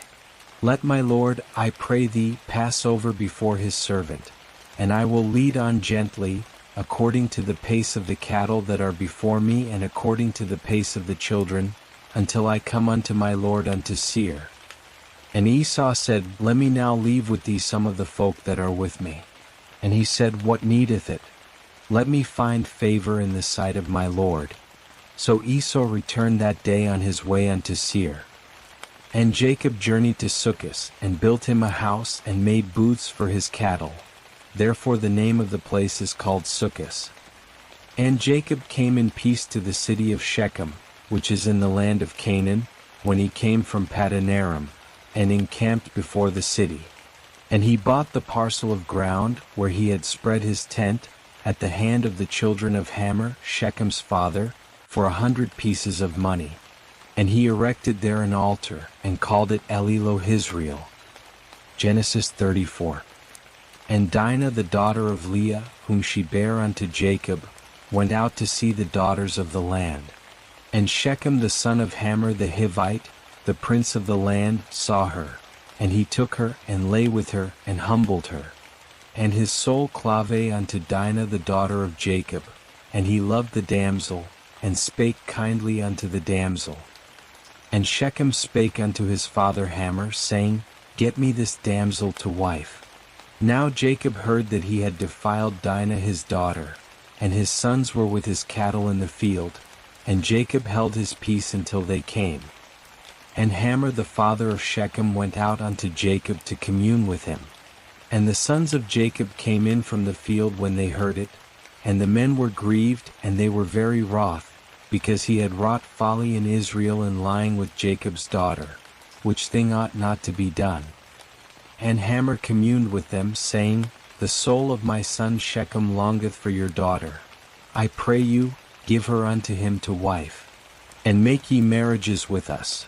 Give your daughters unto us, and take our daughters unto you. And ye shall dwell with us, and the land shall be before you. Dwell and trade ye therein, and get you possessions therein. And Shechem said unto her father and unto her brethren, Let me find favor in your eyes, and what ye shall say unto me I will give. Ask me never so much dowry and gift, and I will give according as ye shall say unto me, but give me the damsel to wife. And the sons of Jacob answered Shechem and Hamor his father with guile, and spake, because he had defiled Dinah their sister, and said unto them, We cannot do this thing, to give our sister to one that is uncircumcised, for that were a reproach unto us. Only on this condition will we consent unto you, if ye will be as we are, that every male of you be circumcised. Then will we give our daughters unto you, and we will take your daughters to us, and we will dwell with you, and we will become one people. But if ye will not hearken unto us to be circumcised, then will we take our daughter, and we will be gone. And their words pleased Hamor, and Shechem Hamor's son. And the young man deferred not to do the thing, because he had delight in Jacob's daughter, and he was honored above all the house of his father. And Hamor and Shechem his son came unto the gate of their city, and communed with the men of their city, saying, These men are peaceable with us. Therefore let them dwell in the land and trade therein. For behold, the land is large enough for them. Let us take their daughters to us for wives, and let us give them our daughters. Only on this condition will the men consent unto us to dwell with us, to become one people, if every male among us be circumcised as they are circumcised. Shall not their cattle and their substance and all their beasts be ours? Only let us consent unto them, and they will dwell with us. And unto Hamor and unto Shechem his son hearkened all that went out of the gate of his city, and every male was circumcised, all that went out of the gate of his city. And it came to pass on the third day, when they were sore, that two of the sons of Jacob, Simeon and Levi, Dinah's brethren, took each man his sword, and came upon the city unawares, and slew all the males.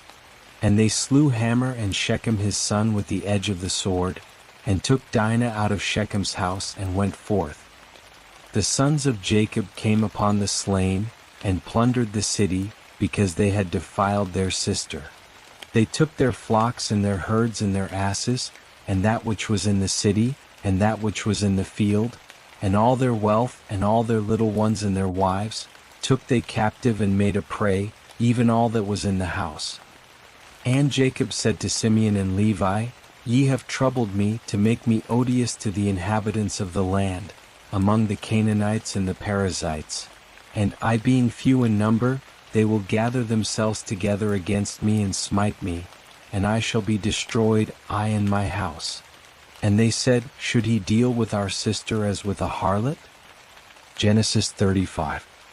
And God said unto Jacob, Arise, go up to Bethel, and dwell there, and make there an altar unto God, who appeared unto thee when thou fleddest from the face of Esau thy brother. Then Jacob said unto his household and to all that were with him, Put away the foreign gods that are among you, and purify yourselves, and change your garments, and let us arise and go up to Bethel, and I will make there an altar unto God, who answered me in the day of my distress, and was with me in the way which I went. And they gave unto Jacob all the foreign gods which were in their hand, and the rings which were in their ears, and Jacob hid them under the oak which was by Shechem. And they journeyed, and a terror of God was upon the cities that were round about them, and they did not pursue after the sons of Jacob. So Jacob came to Luz, which is in the land of Canaan, the same as Bethel, he and all the people that were with him. And he built there an altar, and called the place El Bethel, because their God was revealed unto him, when he fled from the face of his brother. And Deborah Rebekah's nurse died, and she was buried below Bethel under the oak, and the name of it was called Alambakuth. And God appeared unto Jacob again, when he came from Padanaram, and blessed him. And God said unto him, Thy name is Jacob. Thy name shall not be called any more Jacob, but Israel shall be thy name. And he called his name Israel. And God said unto him, I am God Almighty, be fruitful and multiply. A nation and a company of nations shall be of thee, and kings shall come out of thy loins. And the land which I gave unto Abraham and Isaac, to thee I will give it, and to thy seed after thee will I give the land. And God went up from him in the place where he spake with him. And Jacob set up a pillar in the place where he spake with him, a pillar of stone, and he poured out a drink offering thereon, and poured oil thereon. And Jacob called the name of the place where God spake with him, Bethel. And they journeyed from Bethel, and there was still some distance to come to Ephrath, and Rachel travailed, and she had hard labor. And it came to pass, when she was in hard labor, that the midwife said unto her, Fear not, for now thou shalt have another son. And it came to pass, as her soul was departing, for she died, that she called his name Benoni, but his father called him Benjamin. And Rachel died, and was buried in the way to Ephrath, the same as Bethlehem. And Jacob set up a pillar upon her grave, the same is the pillar of Rachel's grave unto this day. And Israel journeyed, and spread his tent beyond the tower of Eder. And it came to pass, while Israel dwelt in that land, that Reuben went and lay with Bilhah his father's concubine, and Israel heard of it. Now the sons of Jacob were 12, the sons of Leah, Reuben Jacob's firstborn, and Simeon, and Levi, and Judah, and Issachar, and Zebulun, the sons of Rachel, Joseph and Benjamin, and the sons of Bilhah Rachel's handmaid, Dan and Naphtali, and the sons of Zilpah Leah's handmaid, Gad and Asher. These are the sons of Jacob that were born to him in Padanaram. And Jacob came unto Isaac his father to Mamre, to Kiriath-arba, the same as Hebron, where Abraham and Isaac sojourned. And the days of Isaac were 180 years. And Isaac gave up the ghost, and died, and was gathered unto his people, old and full of days, and Esau and Jacob his sons buried him. Genesis 36. Now these are the generations of Esau, the same as Edom. Esau took his wives of the daughters of Canaan, Adah the daughter of Elon the Hittite, and Oholibamah the daughter of Anna, the daughter of Zibeon the Hivite, and Basemath Ishmael's daughter, sister of Nebaioth. And Adah bare to Esau Eliphaz, and Basemath bare Ruel, and Oholibamah bare Jush and Jalem and Korah. These are the sons of Esau that were born unto him in the land of Canaan. And Esau took his wives and his sons and his daughters, and all the souls of his house and his cattle and all his beasts and all his possessions, which he had gathered in the land of Canaan, and went into a land away from his brother Jacob. For their substance was too great for them to dwell together, and the land of their sojournings could not bear them because of their cattle. And Esau dwelt in Mount Seir. Esau is Edom. And these are the generations of Esau the father of the Edomites in Mount Seir. These are the names of Esau's sons: Eliphaz the son of Adah the wife of Esau, Reuel the son of Basemath the wife of Esau. And the sons of Eliphaz were Taman, Omar, Zepho, and Gatam, and Kenaz. And Timnah was concubine to Eliphaz Esau's son, and she bare to Eliphaz Amalek. These are the sons of Adah Esau's wife. And these are the sons of Reuel: Nahath, and Zerah, Shammah, and Mizah. These were the sons of Basemath Esau's wife. And these were the sons of Oholibamah the daughter of Anah, the daughter of Zibeon Esau's wife, and she bare to Esau Jush, and Jalam, and Korah. These are the chiefs of the sons of Esau, the sons of Eliphaz the firstborn of Esau: Chief Taman, Chief Omar, Chief Zepho, Chief Kenaz, Chief Korah, Chief Gatam, Chief Amalek. These are the chiefs that came of Eliphaz in the land of Edom. These are the sons of Adah. And these are the sons of Reuel Esau's son: Chief Nahath, Chief Zerah, Chief Shammah, Chief Mizah. These are the chiefs that came of Reuel in the land of Edom. These are the sons of Basemath Esau's wife. And these are the sons of Oholibamah Esau's wife: Chief Jush, Chief Jalam, Chief Korah. These are the chiefs that came of Oholibamah the daughter of Anah Esau's wife. These are the sons of Esau, and these are their chiefs, the same as Edom. These are the sons of Seir the Horite, the inhabitants of the land: Lotan and Shobal and Zibeon and Anah, and Dishon and Ezer and Dishon. These are the chiefs that came of the Horites, the children of Seir in the land of Edom. And the children of Lotan were Hori and Heman, and Lotan's sister was Timnah. And these are the children of Shobal: Alvan and Manahath and Ebal, Shepho and Onam. And these are the children of Zibeon: Aiah and Anah. This is Anah who found the hot springs in the wilderness as he fed the asses of Zibeon his father. And these are the children of Anah: Dishon and Oholibamah the daughter of Anah. And these are the children of Dishon: Hemdan and Eshban and Ithran and Cheran. These are the children of Ezer: Bilhan and Zavan and Akan. These are the children of Dishon: Uzi and Aaron. These are the chiefs that came of the Horites: Chief Lotan, Chief Shobal, Chief Zibeon, Chief Anah, Chief Dishon, Chief Ezer, Chief Dishon. These are the chiefs that came of the Horites, according to their chiefs in the land of Seir. And these are the kings that reigned in the land of Edom, before there reigned any king over the children of Israel. And Bela the son of Beer reigned in Edom, and the name of his city was Dinhabah. And Bela died, and Jobab the son of Zerah of Basra reigned in his stead. And Jobab died, and Husham of the land of the Temanites reigned in his stead.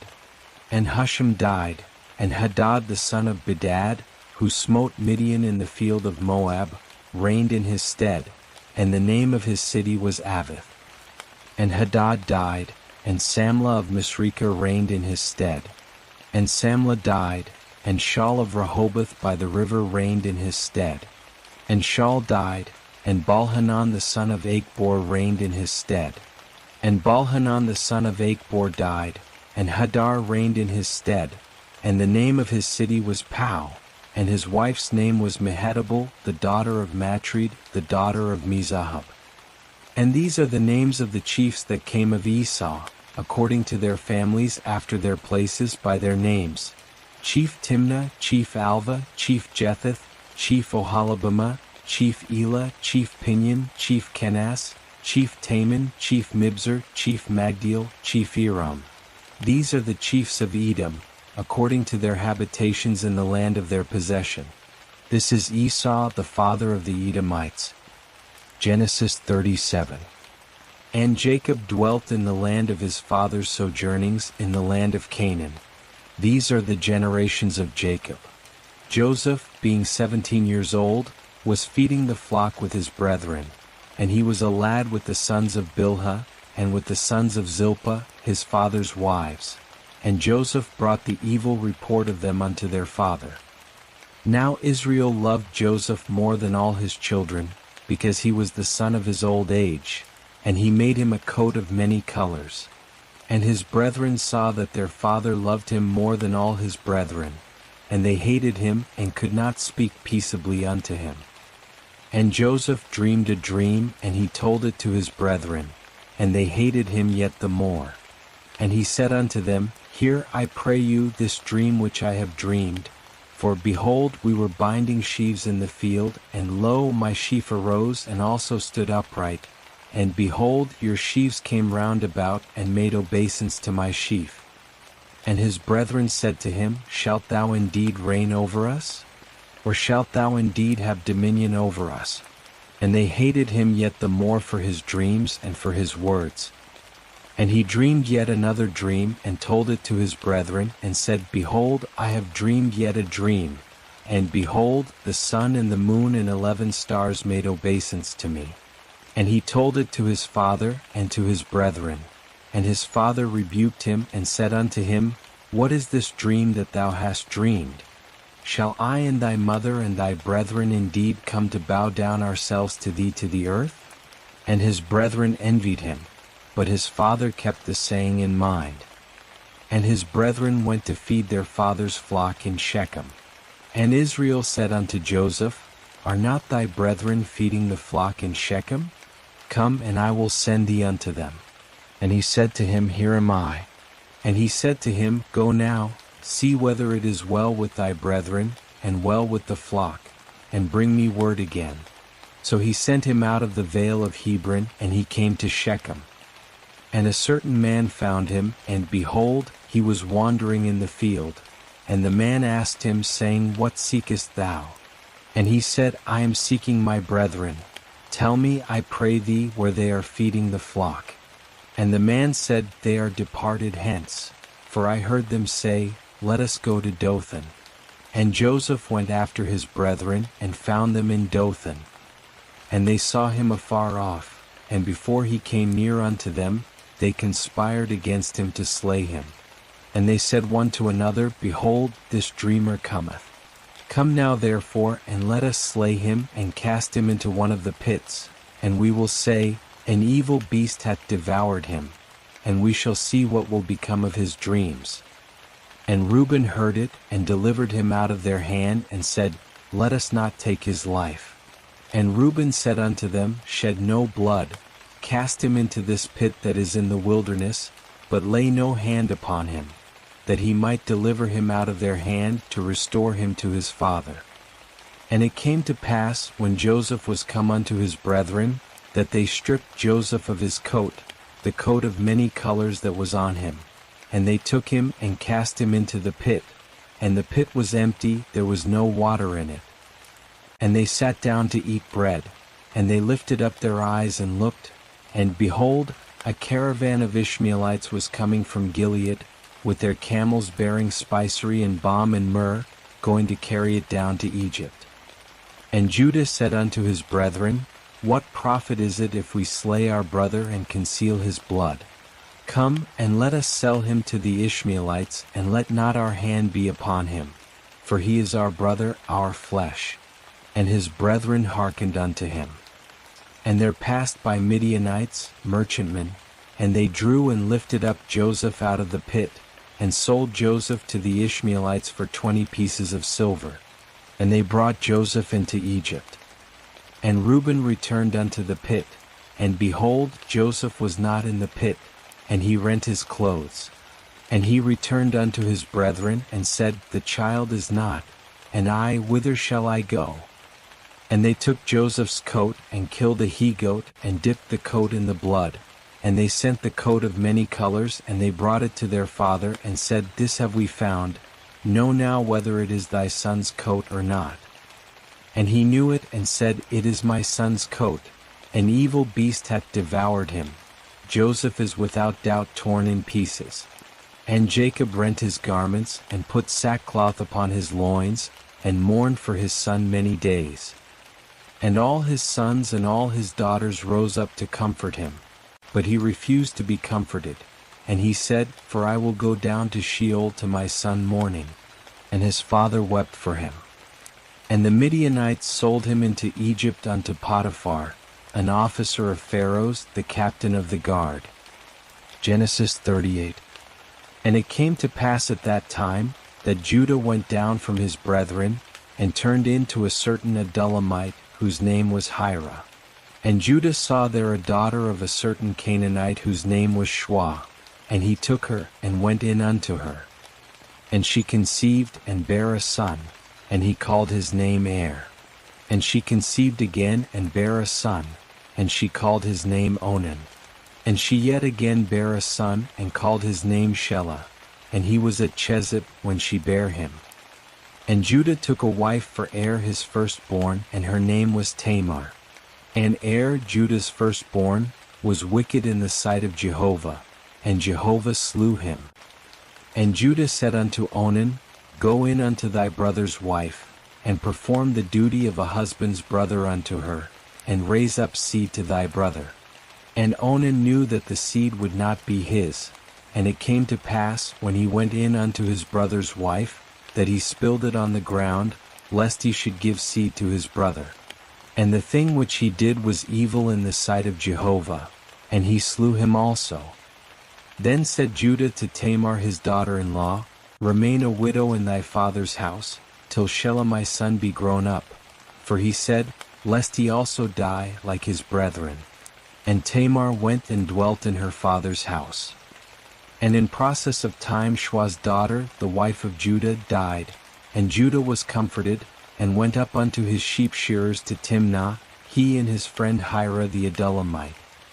And it was told Tamar, saying, Behold, thy father-in-law goeth up to Timnah to shear his sheep. And she put off from her the garments of her widowhood, and covered herself with her veil, and wrapped herself, and sat in the gate of Enaim, which is by the way to Timnah, for she saw that Shelah was grown up, and she was not given unto him to wife. When Judah saw her, he thought her to be a harlot, for she had covered her face. And he turned unto her by the way, and said, Come, I pray thee, let me come in unto thee, for he knew not that she was his daughter-in-law. And she said, What wilt thou give me, that thou mayest come in unto me? And he said, I will send thee a kid of the goats from the flock. And she said, Wilt thou give me a pledge till thou send it? And he said, What pledge shall I give thee? And she said, Thy signet and thy cord, and thy staff that is in thy hand. And he gave them to her, and came in unto her, and she conceived by him. And she arose, and went away, and put off her veil from her, and put on the garments of her widowhood. And Judah sent the kid of the goats by the hand of his friend the Adullamite, to receive the pledge from the woman's hand, but he found her not. Then he asked the men of her place, saying, Where is the prostitute that was at Enaim by the wayside? And they said, There hath been no prostitute here. And he returned to Judah, and said, I have not found her. And also the men of the place said, There hath been no prostitute here. And Judah said, Let her take it to her, lest we be put to shame. Behold, I sent this kid, and thou hast not found her. And it came to pass about 3 months after, that it was told Judah, saying, Tamar thy daughter-in-law hath played the harlot. And moreover, behold, she is with child by whoredom. And Judah said, Bring her forth, and let her be burnt. When she was brought forth, she sent to her father-in-law, saying, By the man whose these are am I with child. And she said, Discern, I pray thee, whose are these, the signet, and the cords, and the staff. And Judah acknowledged them, and said, She is more righteous than I, forasmuch as I gave her not to Shelah my son. And he knew her again no more. And it came to pass in the time of her travail, that, behold, twins were in her womb. And it came to pass, when she travailed, that one put out a hand, and the midwife took and bound upon his hand a scarlet thread, saying, This came out first. And it came to pass as he drew back his hand, that, behold, his brother came out. And she said, Wherefore hast thou made a breach for thyself? Therefore his name was called Perez. And afterward came out his brother, that had the scarlet thread upon his hand, and his name was called Zerah. Genesis 39. And Joseph was brought down to Egypt, and Potiphar, an officer of Pharaoh's, the captain of the guard, an Egyptian, bought him of the hand of the Ishmaelites, that had brought him down thither. And Jehovah was with Joseph, and he was a prosperous man, and he was in the house of his master the Egyptian. And his master saw that Jehovah was with him, and that Jehovah made all that he did to prosper in his hand. And Joseph found favor in his sight, and he ministered unto him, and he made him overseer over his house, and all that he had he put into his hand. And it came to pass from the time that he made him overseer in his house, and over all that he had, that Jehovah blessed the Egyptian's house for Joseph's sake. And the blessing of Jehovah was upon all that he had, in the house and in the field. And he left all that he had in Joseph's hand, and he knew not aught that was with him, save the bread which he did eat. And Joseph was comely and well favored. And it came to pass after these things, that his master's wife cast her eyes upon Joseph, and she said, Lie with me. But he refused, and said unto his master's wife, Behold, my master knoweth not what is with me in the house, and he hath put all that he hath into my hand. He is not greater in this house than I, neither hath he kept back anything from me but thee, because thou art his wife.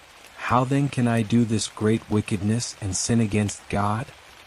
And it came to pass, as she spake to Joseph day by day, that he hearkened not unto her, to lie by her, or to be with her. And it came to pass about this time, that he went into the house to do his work, and there was none of the men of the house there within. And she caught him by his garment, saying, Lie with me, and he left his garment in her hand, and fled, and got him out. And it came to pass, when she saw that he had left his garment in her hand, and was fled forth, that she called unto the men of her house, and spake unto them, saying, See, he hath brought in a Hebrew unto us to mock us. He came in unto me to lie with me, and I cried with a loud voice. And it came to pass, when he heard that I lifted up my voice and cried, that he left his garment by me, and fled, and got him out. And she laid up his garment by her, until his master came home. And she spake unto him according to these words, saying, The Hebrew servant, whom thou hast brought unto us, came in unto me to mock me. And it came to pass, as I lifted up my voice and cried, that he left his garment by me, and fled out. And it came to pass, when his master heard the words of his wife, which she spake unto him, saying, After this manner did thy servant to me, that his wrath was kindled. And Joseph's master took him, and put him into the prison, the place where the king's prisoners were bound. And he was there in the prison. But Jehovah was with Joseph, and showed kindness unto him, and gave him favor in the sight of the keeper of the prison. And the keeper of the prison committed to Joseph's hand all the prisoners that were in the prison, and whatsoever they did there, he was the doer of it. The keeper of the prison looked not to anything that was under his hand, because Jehovah was with him, and that which he did, Jehovah made it to prosper. Genesis 40. And it came to pass after these things, that the butler of the king of Egypt and his baker offended their lord the king of Egypt. And Pharaoh was wroth against his two officers, against the chief of the butlers, and against the chief of the bakers. And he put them in ward in the house of the captain of the guard, into the prison, the place where Joseph was bound. And the captain of the guard charged Joseph with them, and he ministered unto them, and they continued a season in ward. And they dreamed a dream both of them, each man his dream in one night, each man according to the interpretation of his dream, the butler and the baker of the king of Egypt, who were bound in the prison. And Joseph came in unto them in the morning, and saw them, and behold, they were sad. And he asked Pharaoh's officers that were with him in ward in his master's house, saying, Wherefore look ye so sad today? And they said unto him, We have dreamed a dream, and there is none that can interpret it. And Joseph said unto them, Do not interpretations belong to God? Tell it me, I pray you. And the chief butler told his dream to Joseph, and said to him, In my dream, behold, a vine was before me, and in the vine were 3 branches, and it was as though it budded, and its blossoms shot forth, and the clusters thereof brought forth ripe grapes. And Pharaoh's cup was in my hand, and I took the grapes and pressed them into Pharaoh's cup, and I gave the cup into Pharaoh's hand. And Joseph said unto him, This is the interpretation of it. The 3 branches are 3 days. Within yet 3 days shall Pharaoh lift up thy head, and restore thee unto thine office. And thou shalt give Pharaoh's cup into his hand after the former manner when thou wast his butler. But have me in thy remembrance when it shall be well with thee, and show kindness, I pray thee, unto me, and make mention of me unto Pharaoh, and bring me out of this house. For indeed I was stolen away out of the land of the Hebrews, and here also have I done nothing that they should put me into the dungeon. When the chief baker saw that the interpretation was good, he said unto Joseph, I also was in my dream, and behold, 3 baskets of white bread were on my head, and in the uppermost basket there was of all manner of baked food for Pharaoh, and the birds did eat them out of the basket upon my head. And Joseph answered and said, This is the interpretation thereof. The 3 baskets are 3 days.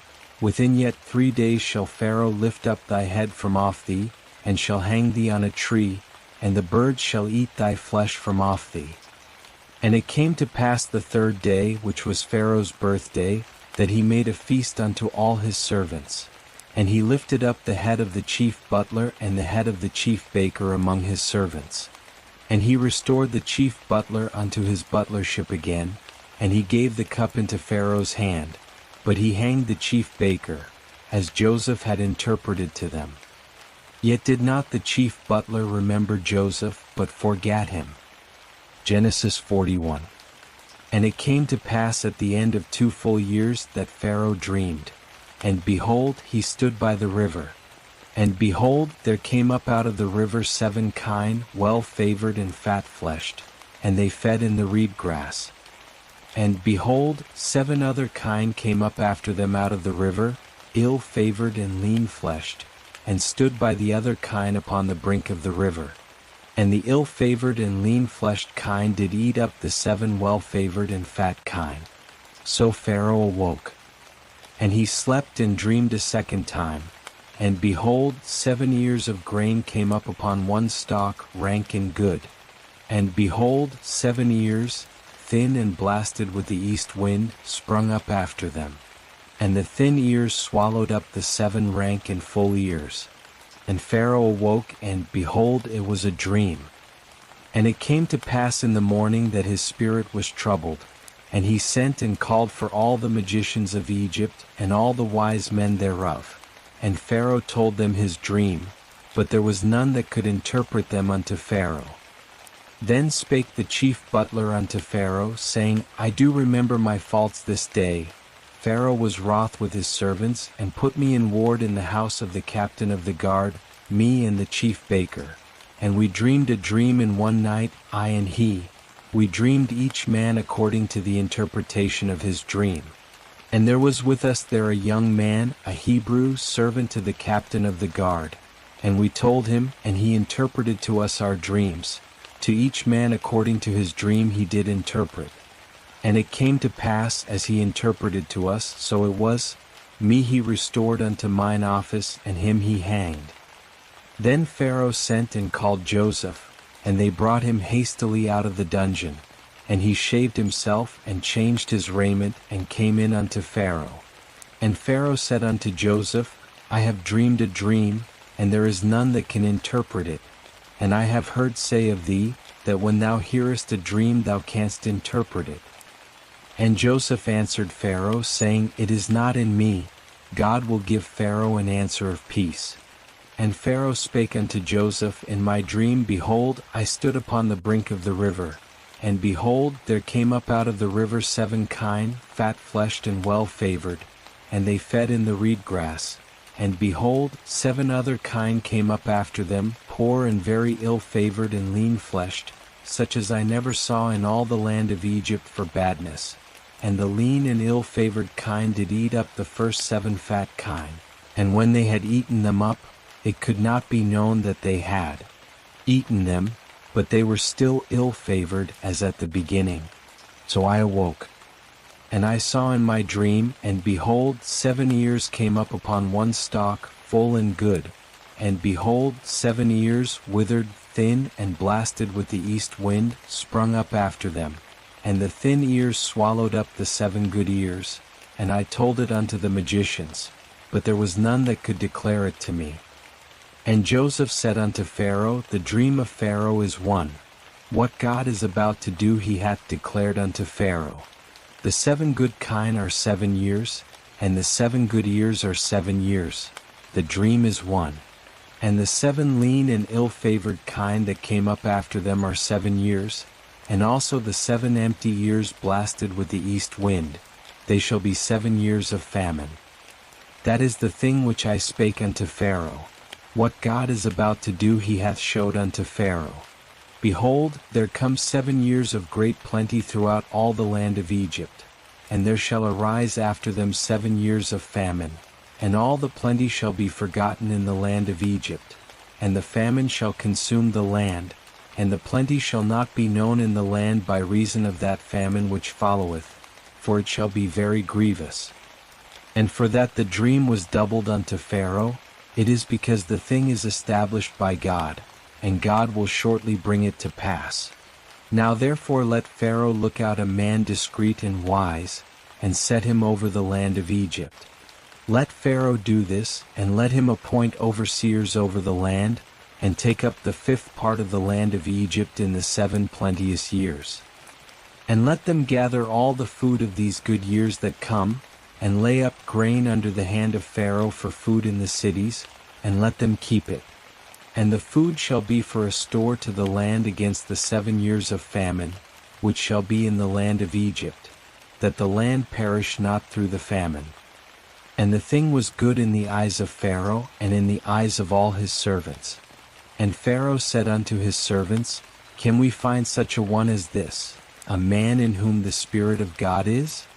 And Pharaoh said unto Joseph, Forasmuch as God hath showed thee all this, there is none so discreet and wise as thou. Thou shalt be over my house, and according unto thy word shall all my people be ruled. Only in the throne will I be greater than thou. And Pharaoh said unto Joseph, See, I have set thee over all the land of Egypt.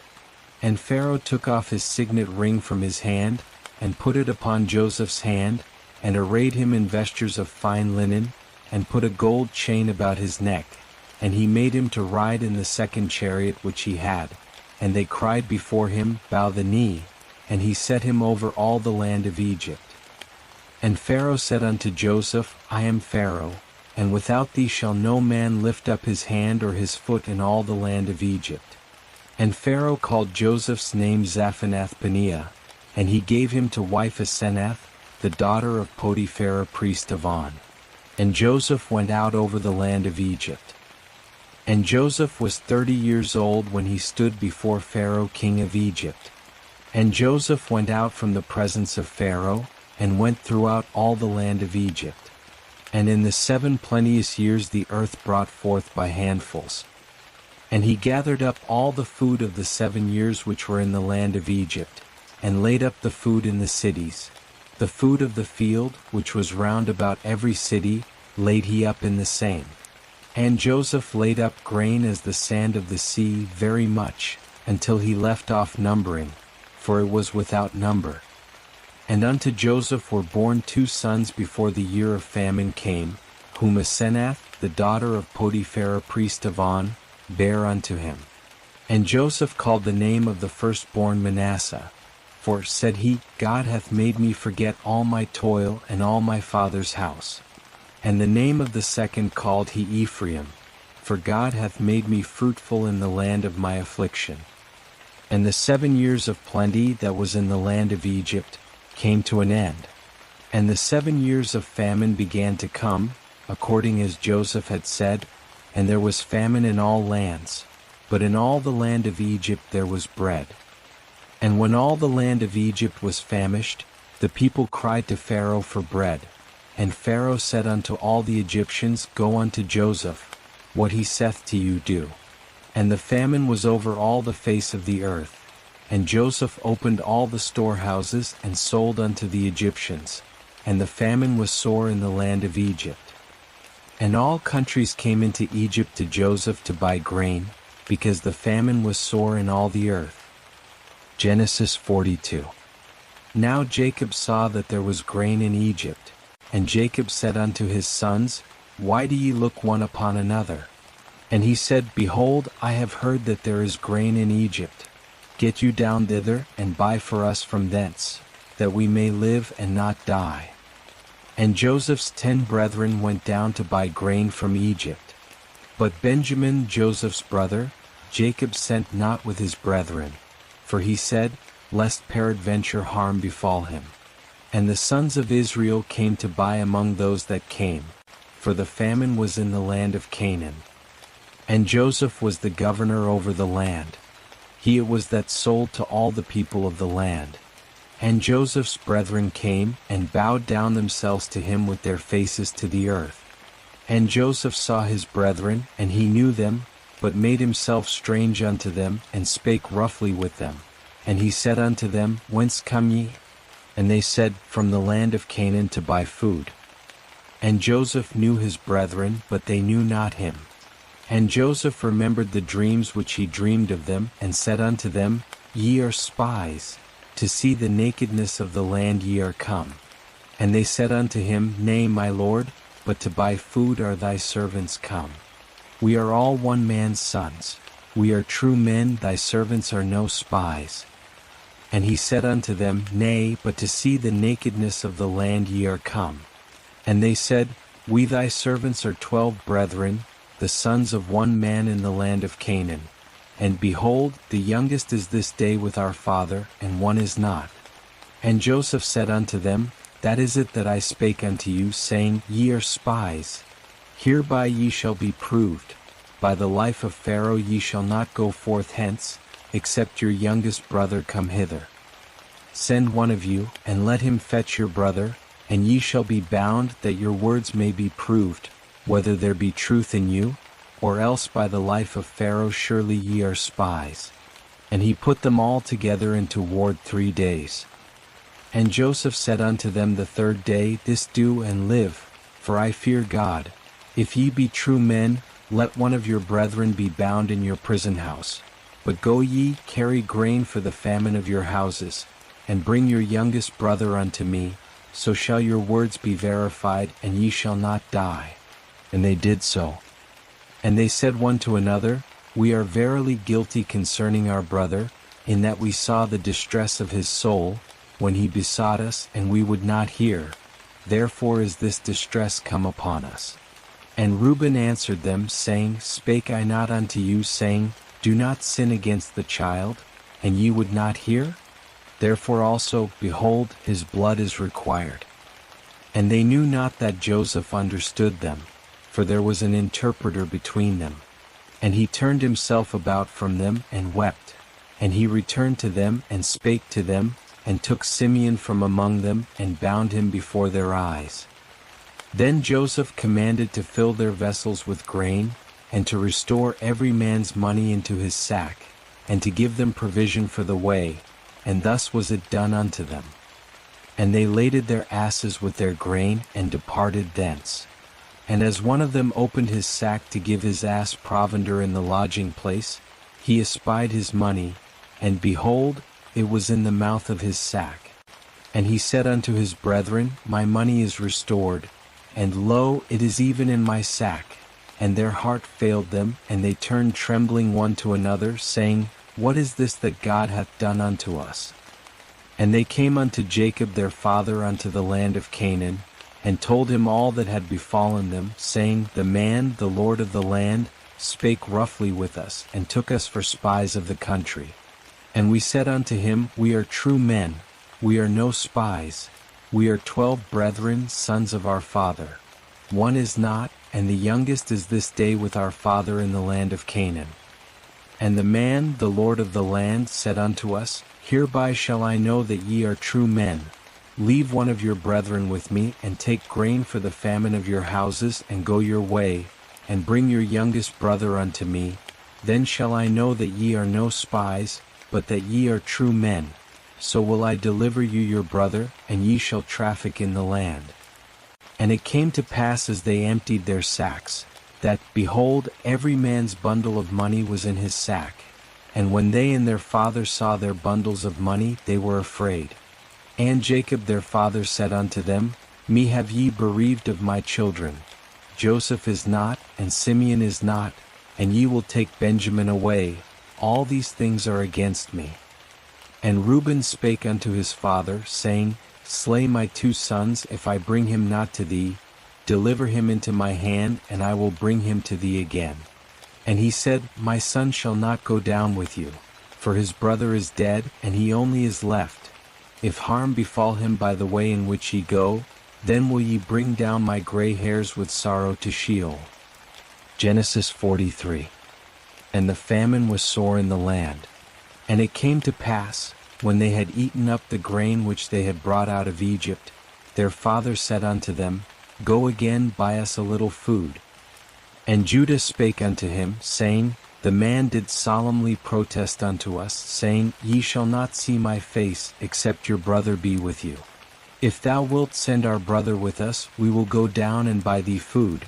But if thou wilt not send him, we will not go down. For the man said unto us, Ye shall not see my face, except your brother be with you. And Israel said, Wherefore dealt ye so ill with me, as to tell the man whether ye had yet a brother? And they said, The man asked straitly concerning ourselves, and concerning our kindred, saying, Is your father yet alive? Have ye another brother?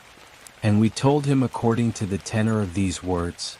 Could we in any wise know that he would say, Bring your brother down?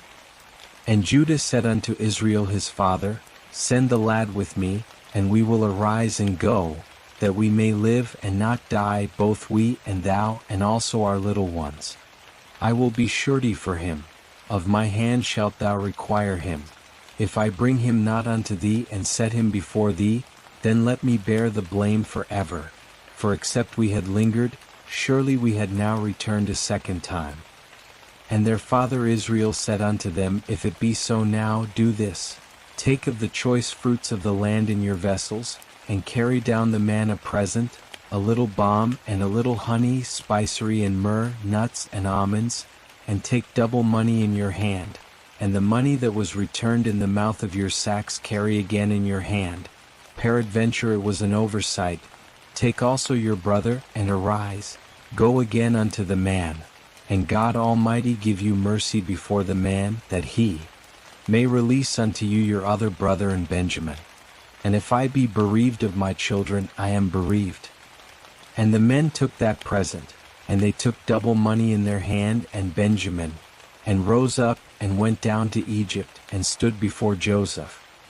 And when Joseph saw Benjamin with them, he said to the steward of his house, Bring the men into the house, and slay and make ready, for the men shall dine with me at noon.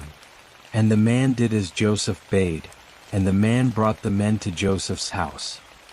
And the men were afraid, because they were brought to Joseph's house.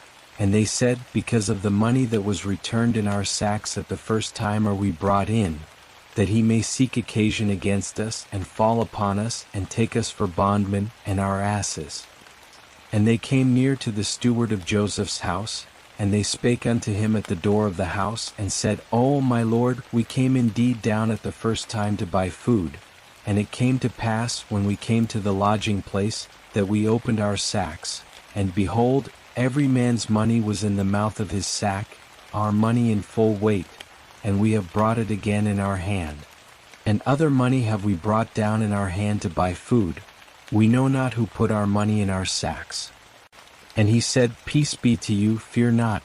Your God and the God of your father hath given you treasure in your sacks. I had your money. And he brought Simeon out unto them. And the man brought the men into Joseph's house and gave them water, and they washed their feet, and he gave their asses provender. And they made ready the present against Joseph's coming at noon, for they heard that they should eat bread there. And when Joseph came home, they brought him the present which was in their hand into the house, and bowed down themselves to him to the earth. And he asked them of their welfare, and said, Is your father well, the old man of whom ye spake? Is he yet alive? And they said, Thy servant our father is well, he is yet alive. And they bowed the head and made obeisance. And he lifted up his eyes, and saw Benjamin his brother, his mother's son, and said, Is this your youngest brother, of whom ye spake unto me? And he said, God be gracious unto thee, my son. And Joseph made haste, for his heart yearned over his brother, and he sought where to weep, and he entered into his chamber and wept there. And he washed his face and came out, and he refrained himself and said, Set on bread. And they set on for him by himself, and for them by themselves, and for the Egyptians that did eat with him by themselves, because the Egyptians might not eat bread with the Hebrews, for that is an abomination unto the Egyptians. And they sat before him, the firstborn according to his birthright, and the youngest according to his youth, and the men marveled one with another. And he took and sent messes unto them from before him. But Benjamin's mess was 5 times so much as any of theirs. And they drank and were merry with him. Genesis 44. And he commanded the steward of his house, saying, Fill the men's sacks with food as much as they can carry, and put every man's money in his sack's mouth. And put my cup, the silver cup, in the sack's mouth of the youngest, and his grain money. And he did according to the word that Joseph had spoken.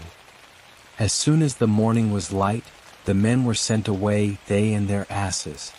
And when they were gone out of the city, and were not yet far off, Joseph said unto his steward, Up, follow after the men, and when thou dost overtake them, say unto them, Wherefore have ye rewarded evil for good? Is not this that in which my Lord drinketh, and whereby he indeed divineth? Ye have done evil in so doing. And he overtook them, and he spake unto them these words. And they said unto him, Wherefore speaketh my Lord such words as these? Far be it from thy servants that they should do such a thing. Behold, the money which we found in our sacks' mouths, we brought again unto thee out of the land of Canaan. How then should we steal out of thy Lord's house silver or gold? With whomsoever of thy servants it be found, let him die, and we also will be my Lord's bondmen. And he said, Now also let it be according unto your words. He with whom it is found shall be my bondman, and ye shall be blameless. Then they hasted, and took down every man his sack to the ground, and opened every man his sack. And he searched, and began at the eldest, and left off at the youngest, and the cup was found in Benjamin's sack. Then they rent their clothes, and laded every man his ass, and returned to the city. And Judah and his brethren came to Joseph's house, and he was yet there, and they fell before him on the ground. And Joseph said unto them, What deed is this that ye have done? Know ye not that such a man as I can indeed divine? And Judah said, What shall we say unto my Lord? What shall we speak? Or how shall we clear ourselves? God hath found out the iniquity of thy servants. Behold, we are my Lord's bondmen, both we, and he also in whose hand the cup is found. And he said, Far be it from me that I should do so. The man in whose hand the cup is found, he shall be my bondman. But as for you, get you up in peace unto your father.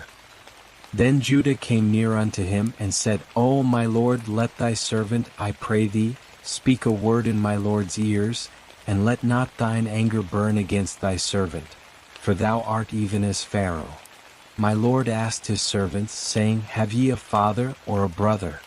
And we said unto my Lord, We have a father, an old man, and a child of his old age, a little one, and his brother is dead, and he alone is left of his mother, and his father loveth him. And thou saidst unto thy servants, Bring him down unto me, that I may set mine eyes upon him. And we said unto my lord, the lad cannot leave his father. For if he should leave his father would die. And thou saidst unto thy servants, except your youngest brother come down with you, ye shall see my face no more. And it came to pass when we came up unto thy servant my father, we told him the words of my lord. And our father said, Go again buy us a little food. And we said, We cannot go down. If our youngest brother be with us, then will we go down. For we may not see the man's face, except our youngest brother be with us. And thy servant my father said unto us, Ye know that my wife bare me 2 sons. And the one went out from me, and I said, Surely he is torn in pieces, and I have not seen him since. And if he take this one also from me, and harm befall him, ye will bring down my gray hairs with sorrow to Sheol. Now therefore when I come to thy servant my father, and the lad is not with us, seeing that his life is bound up in the lad's life, it will come to pass, when he seeth that the lad is not with us, that he will die. And thy servants will bring down the gray hairs of thy servant our father with sorrow to Sheol. For thy servant became surety for the lad unto my father, saying, If I bring him not unto thee, then shall I bear the blame to my father forever. Now therefore let thy servant, I pray thee, abide instead of the lad a bondman to my lord, and let the lad go up with his brethren. For how shall I go up to my father, if the lad be not with me, lest I see the evil that shall come on my father? Genesis 45. Then Joseph could not refrain himself before all them that stood by him. And he cried, Cause every man to go out from me. And there stood no man with him, while Joseph made himself known unto his brethren. And he wept aloud, and the Egyptians heard, and the house of Pharaoh heard. And Joseph said unto his brethren, I am Joseph, doth my father yet live? And his brethren could not answer him, for they were troubled at his presence. And Joseph said unto his brethren, Come near to me, I pray you. And they came near. And he said, I am Joseph your brother, whom ye sold into Egypt. And now be not grieved, nor angry with yourselves, that ye sold me hither. For God did send me before you to preserve life. For these 2 years hath the famine been in the land, and there are yet 5 years, in which there shall be neither plowing nor harvest. And God sent me before you to preserve you a remnant in the earth, and to save you alive by a great deliverance. So now it was not you that sent me hither, but God, and he hath made me a father to Pharaoh, and lord of all his house, and ruler over all the land of Egypt. Haste ye, and go up to my father, and say unto him, Thus saith thy son Joseph, God hath made me lord of all Egypt. Come down unto me, tarry not, and thou shalt dwell in the land of Goshen, and thou shalt be near unto me, thou and thy children, and thy children's children, and thy flocks, and thy herds, and all that thou hast.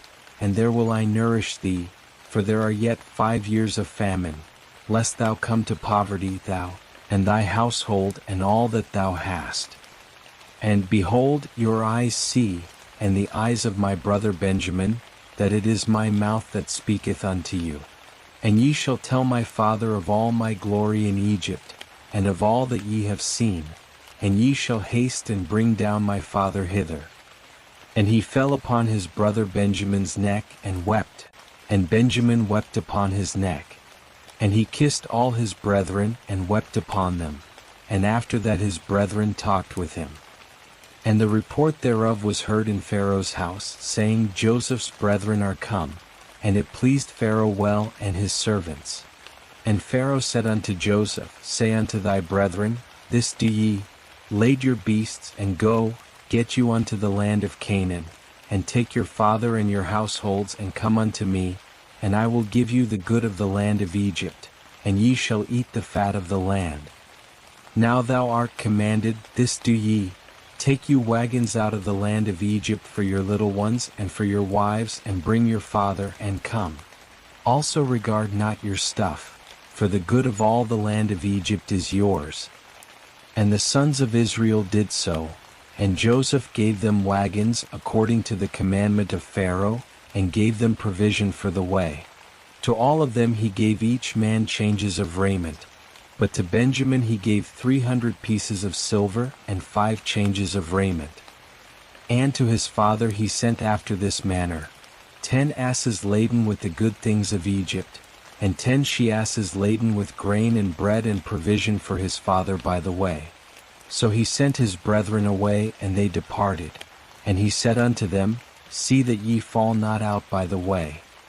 And they went up out of Egypt, and came into the land of Canaan unto Jacob their father. And they told him, saying, Joseph is yet alive, and he is ruler over all the land of Egypt. And his heart fainted, for he believed them not. And they told him all the words of Joseph, which he had said unto them. And when he saw the wagons which Joseph had sent to carry him, the spirit of Jacob their father revived. And Israel said, It is enough. Joseph my son is yet alive. I will go and see him before I die. Genesis 46. And Israel took his journey with all that he had, and came to Beersheba, and offered sacrifices unto the God of his father Isaac. And God spake unto Israel in the visions of the night, and said, Jacob, Jacob. And he said, Here am I. And he said, I am God, the God of thy father. Fear not to go down into Egypt, for I will there make of thee a great nation. I will go down with thee into Egypt, and I will also surely bring thee up again, and Joseph shall put his hand upon thine eyes. And Jacob rose up from Beersheba, and the sons of Israel carried Jacob their father, and their little ones and their wives in the wagons which Pharaoh had sent to carry him. And they took their cattle and their goods which they had gotten in the land of Canaan, and came into Egypt, Jacob and all his seed with him, his sons and his sons' sons with him, his daughters and his sons' daughters, and all his seed brought he with him into Egypt. And these are the names of the children of Israel who came into Egypt, Jacob and his sons: Reuben, Jacob's firstborn. And the sons of Reuben, Hanok and Palu and Hezron and Carmi. And the sons of Simeon, Jemuel and Jamin and Ohad and Jachin and Zohar, and Shaul the son of a Canaanitish woman. And the sons of Levi, Gershon, Kohath and Merari. And the sons of Judah, Er and Onan and Shelah and Perez and Zerah. But Er and Onan died in the land of Canaan. And the sons of Perez were Hezron and Hamel. And the sons of Issachar, Tola and Puvah and Iab and Shimron. And the sons of Zebulun, Sered and Elon and Yaliel. These are the sons of Leah, whom she bare unto Jacob in Padanaram with his daughter Dinah. All the souls of his sons and his daughters were 33. And the sons of Gad, Ziphion and Haggi, Shuni and Esben, Eri and Arodi and Areli. And the sons of Asher, Imnah and Ishva and Ishvi and Beriah and Sarah their sister. And the sons of Beriah, Heber and Malchiel. These are the sons of Zilpah, whom Laban gave to Leah his daughter, and these she bare unto Jacob, even 16 souls. The sons of Rachel Jacob's wife, Joseph and Benjamin. And unto Joseph in the land of Egypt were born Manasseh and Ephraim, whom Asenath, the daughter of Potiphera priest of On, bare unto him. And the sons of Benjamin, Bela and Becher and Ashbel, Gera and Naaman, Ahi and Rosh, Muppim and Huppim and Ard. These are the sons of Rachel who were born to Jacob. All the souls were 14. And the sons of Dan, Hushim. And the sons of Naphtali, Jaziel and Guni and Jezer and Shillem. These are the sons of Bilhah, whom Laban gave unto Rachel his daughter, and these she bare unto Jacob. All the souls were 7. All the souls that came with Jacob into Egypt, that came out of his loins, besides Jacob's sons' wives, all the souls were 66.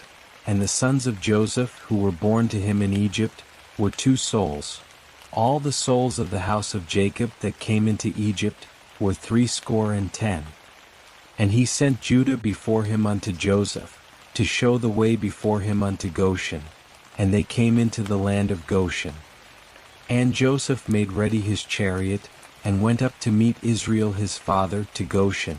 And he presented himself unto him, and fell on his neck, and wept on his neck a good while. And Israel said unto Joseph, Now let me die, since I have seen thy face, that thou art yet alive. And Joseph said unto his brethren and unto his father's house, I will go up and tell Pharaoh, and will say unto him, My brethren and my father's house, who were in the land of Canaan, are come unto me, and the men are shepherds, for they have been keepers of cattle, and they have brought their flocks and their herds and all that they have. And it shall come to pass, when Pharaoh shall call you, and shall say, What is your occupation?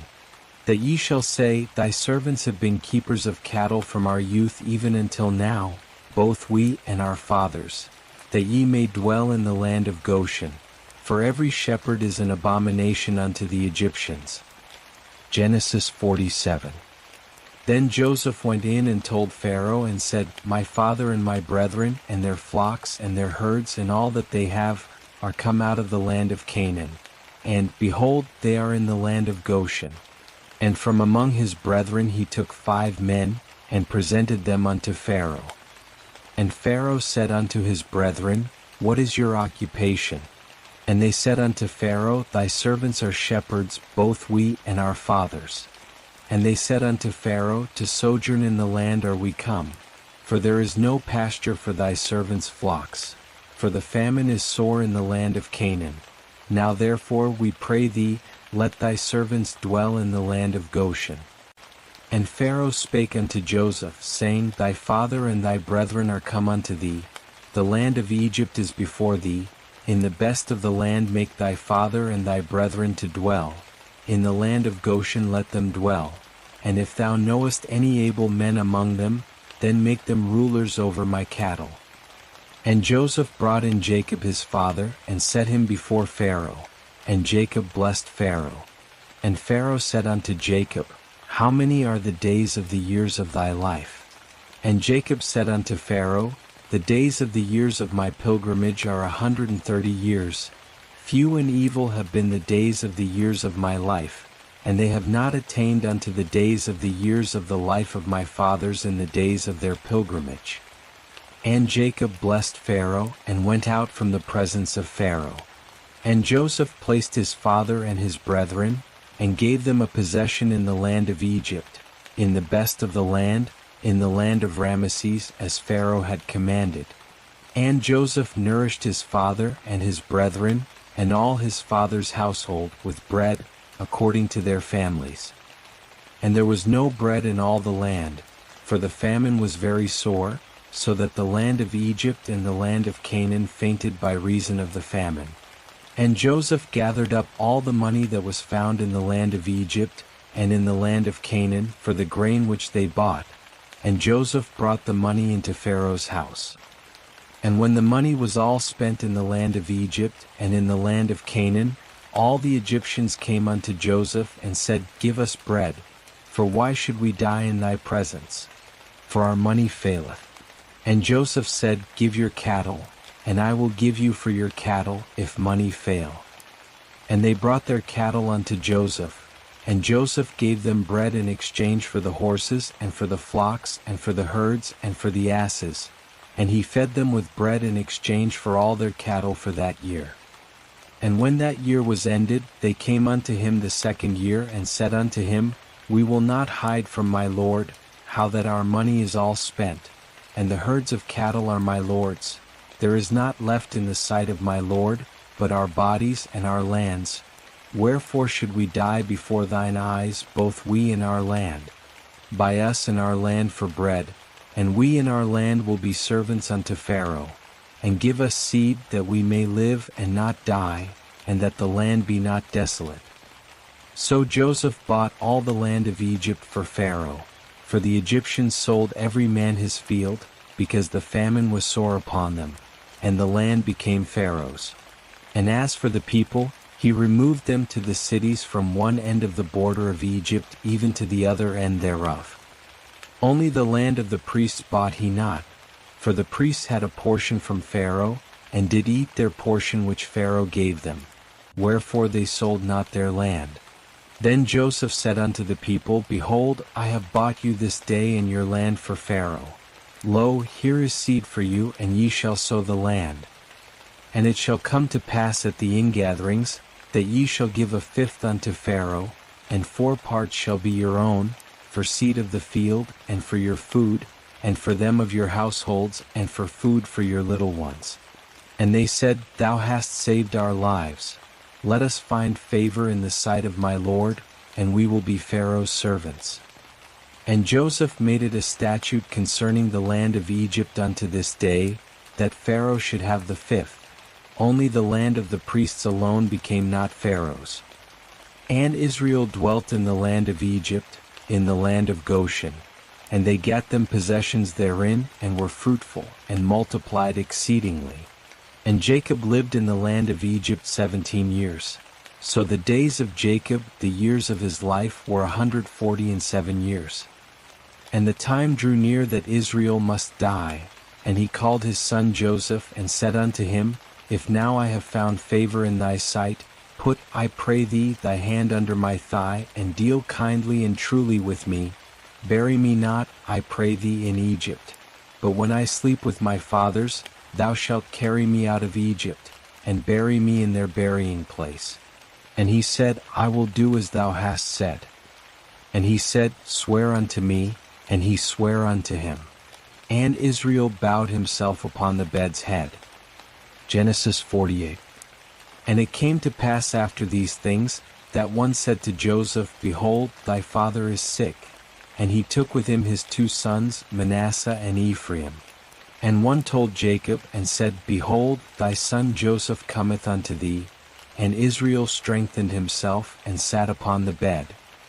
And Jacob said unto Joseph, God Almighty appeared unto me at Luz in the land of Canaan, and blessed me, and said unto me, Behold, I will make thee fruitful, and multiply thee, and I will make of thee a company of peoples, and will give this land to thy seed after thee for an everlasting possession.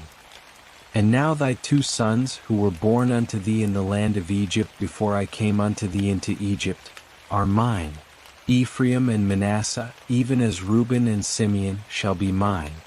And thy issue that thou begettest after them shall be thine. They shall be called after the name of their brethren in their inheritance.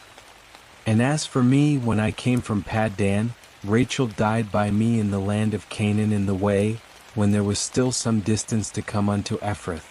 And I buried her there in the way to Ephrath, the same is Bethlehem. And Israel beheld Joseph's sons, and said, Who are these? And Joseph said unto his father, They are my sons, whom God hath given me here. And he said, Bring them, I pray thee, unto me, and I will bless them. Now the eyes of Israel were dim for age, so that he could not see. And he brought them near unto him, and he kissed them, and embraced them. And Israel said unto Joseph, I had not thought to see thy face, and lo, God hath let me see thy seed also. And Joseph brought them out from between his knees, and he bowed himself with his face to the earth. And Joseph took them both, Ephraim in his right hand toward Israel's left hand, and Manasseh in his left hand toward Israel's right hand, and brought them near unto him.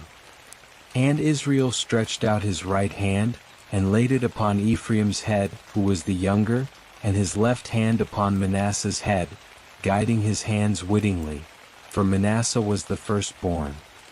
And he blessed Joseph, and said, The God before whom my fathers Abraham and Isaac did walk, the God who hath fed me all my life long unto this day, the angel who hath redeemed me from all evil, bless the lads, and let my name be named on them, and the name of my fathers Abraham and Isaac, and let them grow into a multitude in the midst of the earth. And when Joseph saw that his father laid his right hand upon the head of Ephraim, it displeased him, and he held up his father's hand to remove it from Ephraim's head unto Manasseh's head. And Joseph said unto his father, Not so, my father, for this is the firstborn, put thy right hand upon his head. And his father refused, and said, I know it, my son, I know it. He also shall become a people, and he also shall be great. Howbeit his younger brother shall be greater than he, and his seed shall become a multitude of nations. And he blessed them that day, saying, In thee will Israel bless, saying, God make thee as Ephraim and as Manasseh. And he set Ephraim before Manasseh. And Israel said unto Joseph, Behold, I die, but God will be with you, and bring you again unto the land of your fathers. Moreover, I have given to thee one portion above thy brethren, which I took out of the hand of the Amorite with my sword and with my bow. Genesis 49.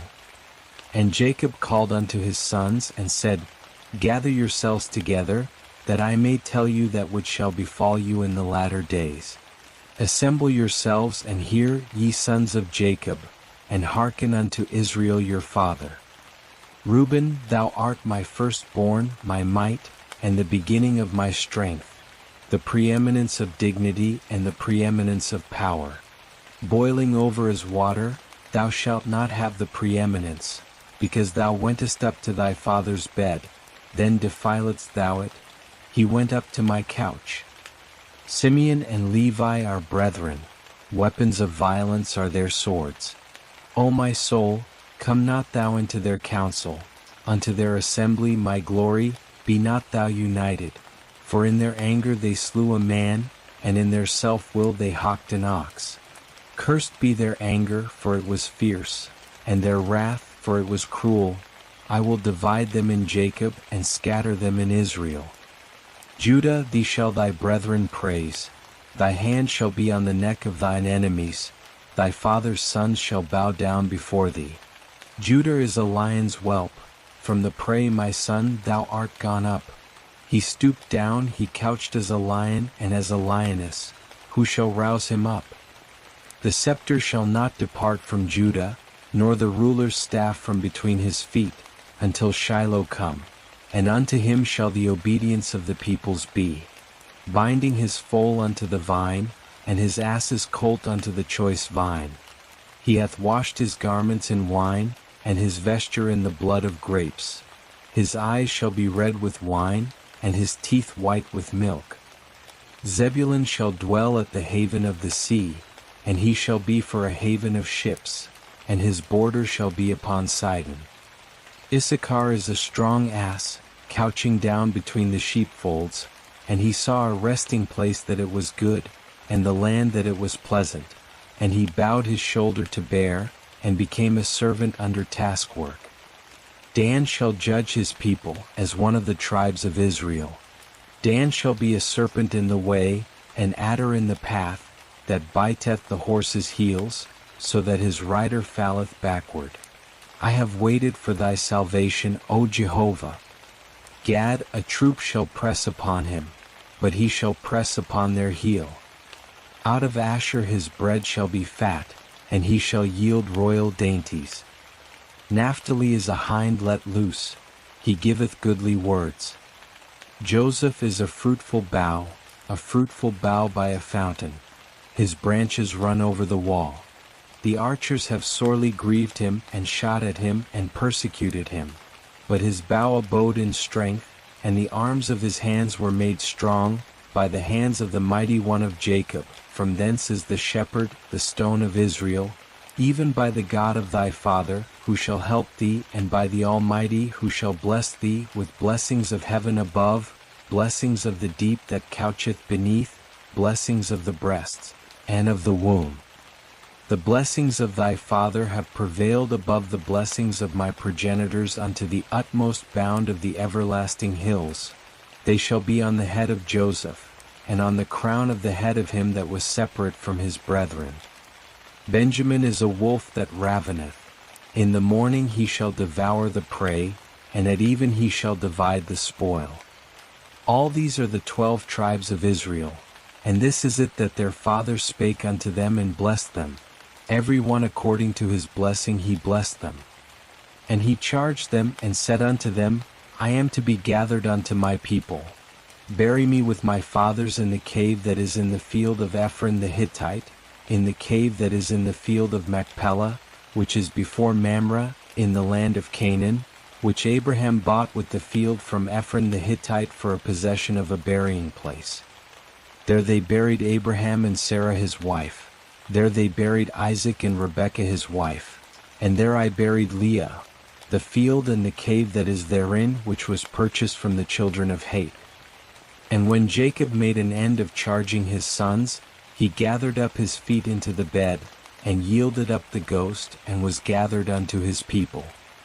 Genesis 50. And Joseph fell upon his father's face, and wept upon him, and kissed him. And Joseph commanded his servants the physicians to embalm his father, and the physicians embalmed Israel. And 40 days were fulfilled for him, for so are fulfilled the days of embalming. And the Egyptians wept for him 60 days. And when the days of weeping for him were past, Joseph spake unto the house of Pharaoh, saying, If now I have found favor in your eyes, speak, I pray you, in the ears of Pharaoh, saying, My father made me swear, saying, Lo, I die. In my grave which I have digged for me in the land of Canaan, there shalt thou bury me. Now therefore let me go up, I pray thee, and bury my father, and I will come again. And Pharaoh said, Go up, and bury thy father, according as he made thee swear. And Joseph went up to bury his father, and with him went up all the servants of Pharaoh, the elders of his house, and all the elders of the land of Egypt, and all the house of Joseph, and his brethren, and his father's house. Only their little ones and their flocks and their herds they left in the land of Goshen. And there went up with him both chariots and horsemen, and it was a very great company. And they came to the threshing floor of Atad, which is beyond the Jordan, and there they lamented with a very great and sore lamentation. And he made a mourning for his father 7 days. And when the inhabitants of the land, the Canaanites, saw the mourning in the floor of Atad, they said, This is a grievous mourning to the Egyptians. Wherefore the name of it was called Abel Mizraim, which is beyond the Jordan. And his sons did unto him according as he commanded them. For his sons carried him into the land of Canaan, and buried him in the cave of the field of Machpelah, which Abraham bought with the field, for a possession of a burying place, of Ephron the Hittite, before Mamre. And Joseph returned into Egypt, he and his brethren, and all that went up with him to bury his father, after he had buried his father. And when Joseph's brethren saw that their father was dead, they said, It may be that Joseph will hate us, and will fully requite us all the evil which we did unto him. And they sent a message unto Joseph, saying, Thy father did command before he died, saying, So shall ye say unto Joseph, Forgive, I pray thee now, the transgression of thy brethren, and their sin, for that they did unto thee evil. And now, we pray thee, forgive the transgression of the servants of the God of thy father. And Joseph wept when they spake unto him. And his brethren also went and fell down before his face, and they said, Behold, we are thy servants. And Joseph said unto them, Fear not, for am I in the place of God? And as for you, ye meant evil against me, but God meant it for good, to bring to pass as it is this day, to save much people alive. Now therefore fear ye not, I will nourish you and your little ones. And he comforted them, and spake kindly unto them. And Joseph dwelt in Egypt, he and his father's house. And Joseph lived 110 years. And Joseph saw Ephraim's children of the 3rd generation. The children also of Machir the son of Manasseh were born upon Joseph's knees. And Joseph said unto his brethren, I die, but God will surely visit you, and bring you up out of this land unto the land which he sware to Abraham, to Isaac, and to Jacob. And Joseph took an oath of the children of Israel, saying, God will surely visit you, and ye shall carry up my bones from hence. So Joseph died, being 110 years old, and they embalmed him, and he was put in a coffin in Egypt. Thank you for journeying through the book of Genesis with me today. From the wonder of creation to the promise of a Savior in the seed of Abraham, Genesis reminds us that God is the author of life, and his plans are far greater than we can imagine. Whether you're wrestling with questions about purpose, searching for hope, or simply needing rest, this book speaks directly to your heart. If this time of scripture and rest blessed you, I'd love to hear your thoughts. Leave a comment below and share what stood out to you most. Did a particular story or truth challenge or encourage you? And if you're new here, hit subscribe so you never miss a moment of peace and revelation in God's Word. Give this video a like. It helps more people find this space where scripture meets sleep. Remember, the same God who spoke light into existence is still at work in your life today. What does it look like to trust Him with your beginnings and your endings? Until next time, may Genesis linger in your heart. And God said, "Let there be light," and there was light. Rest well, friends.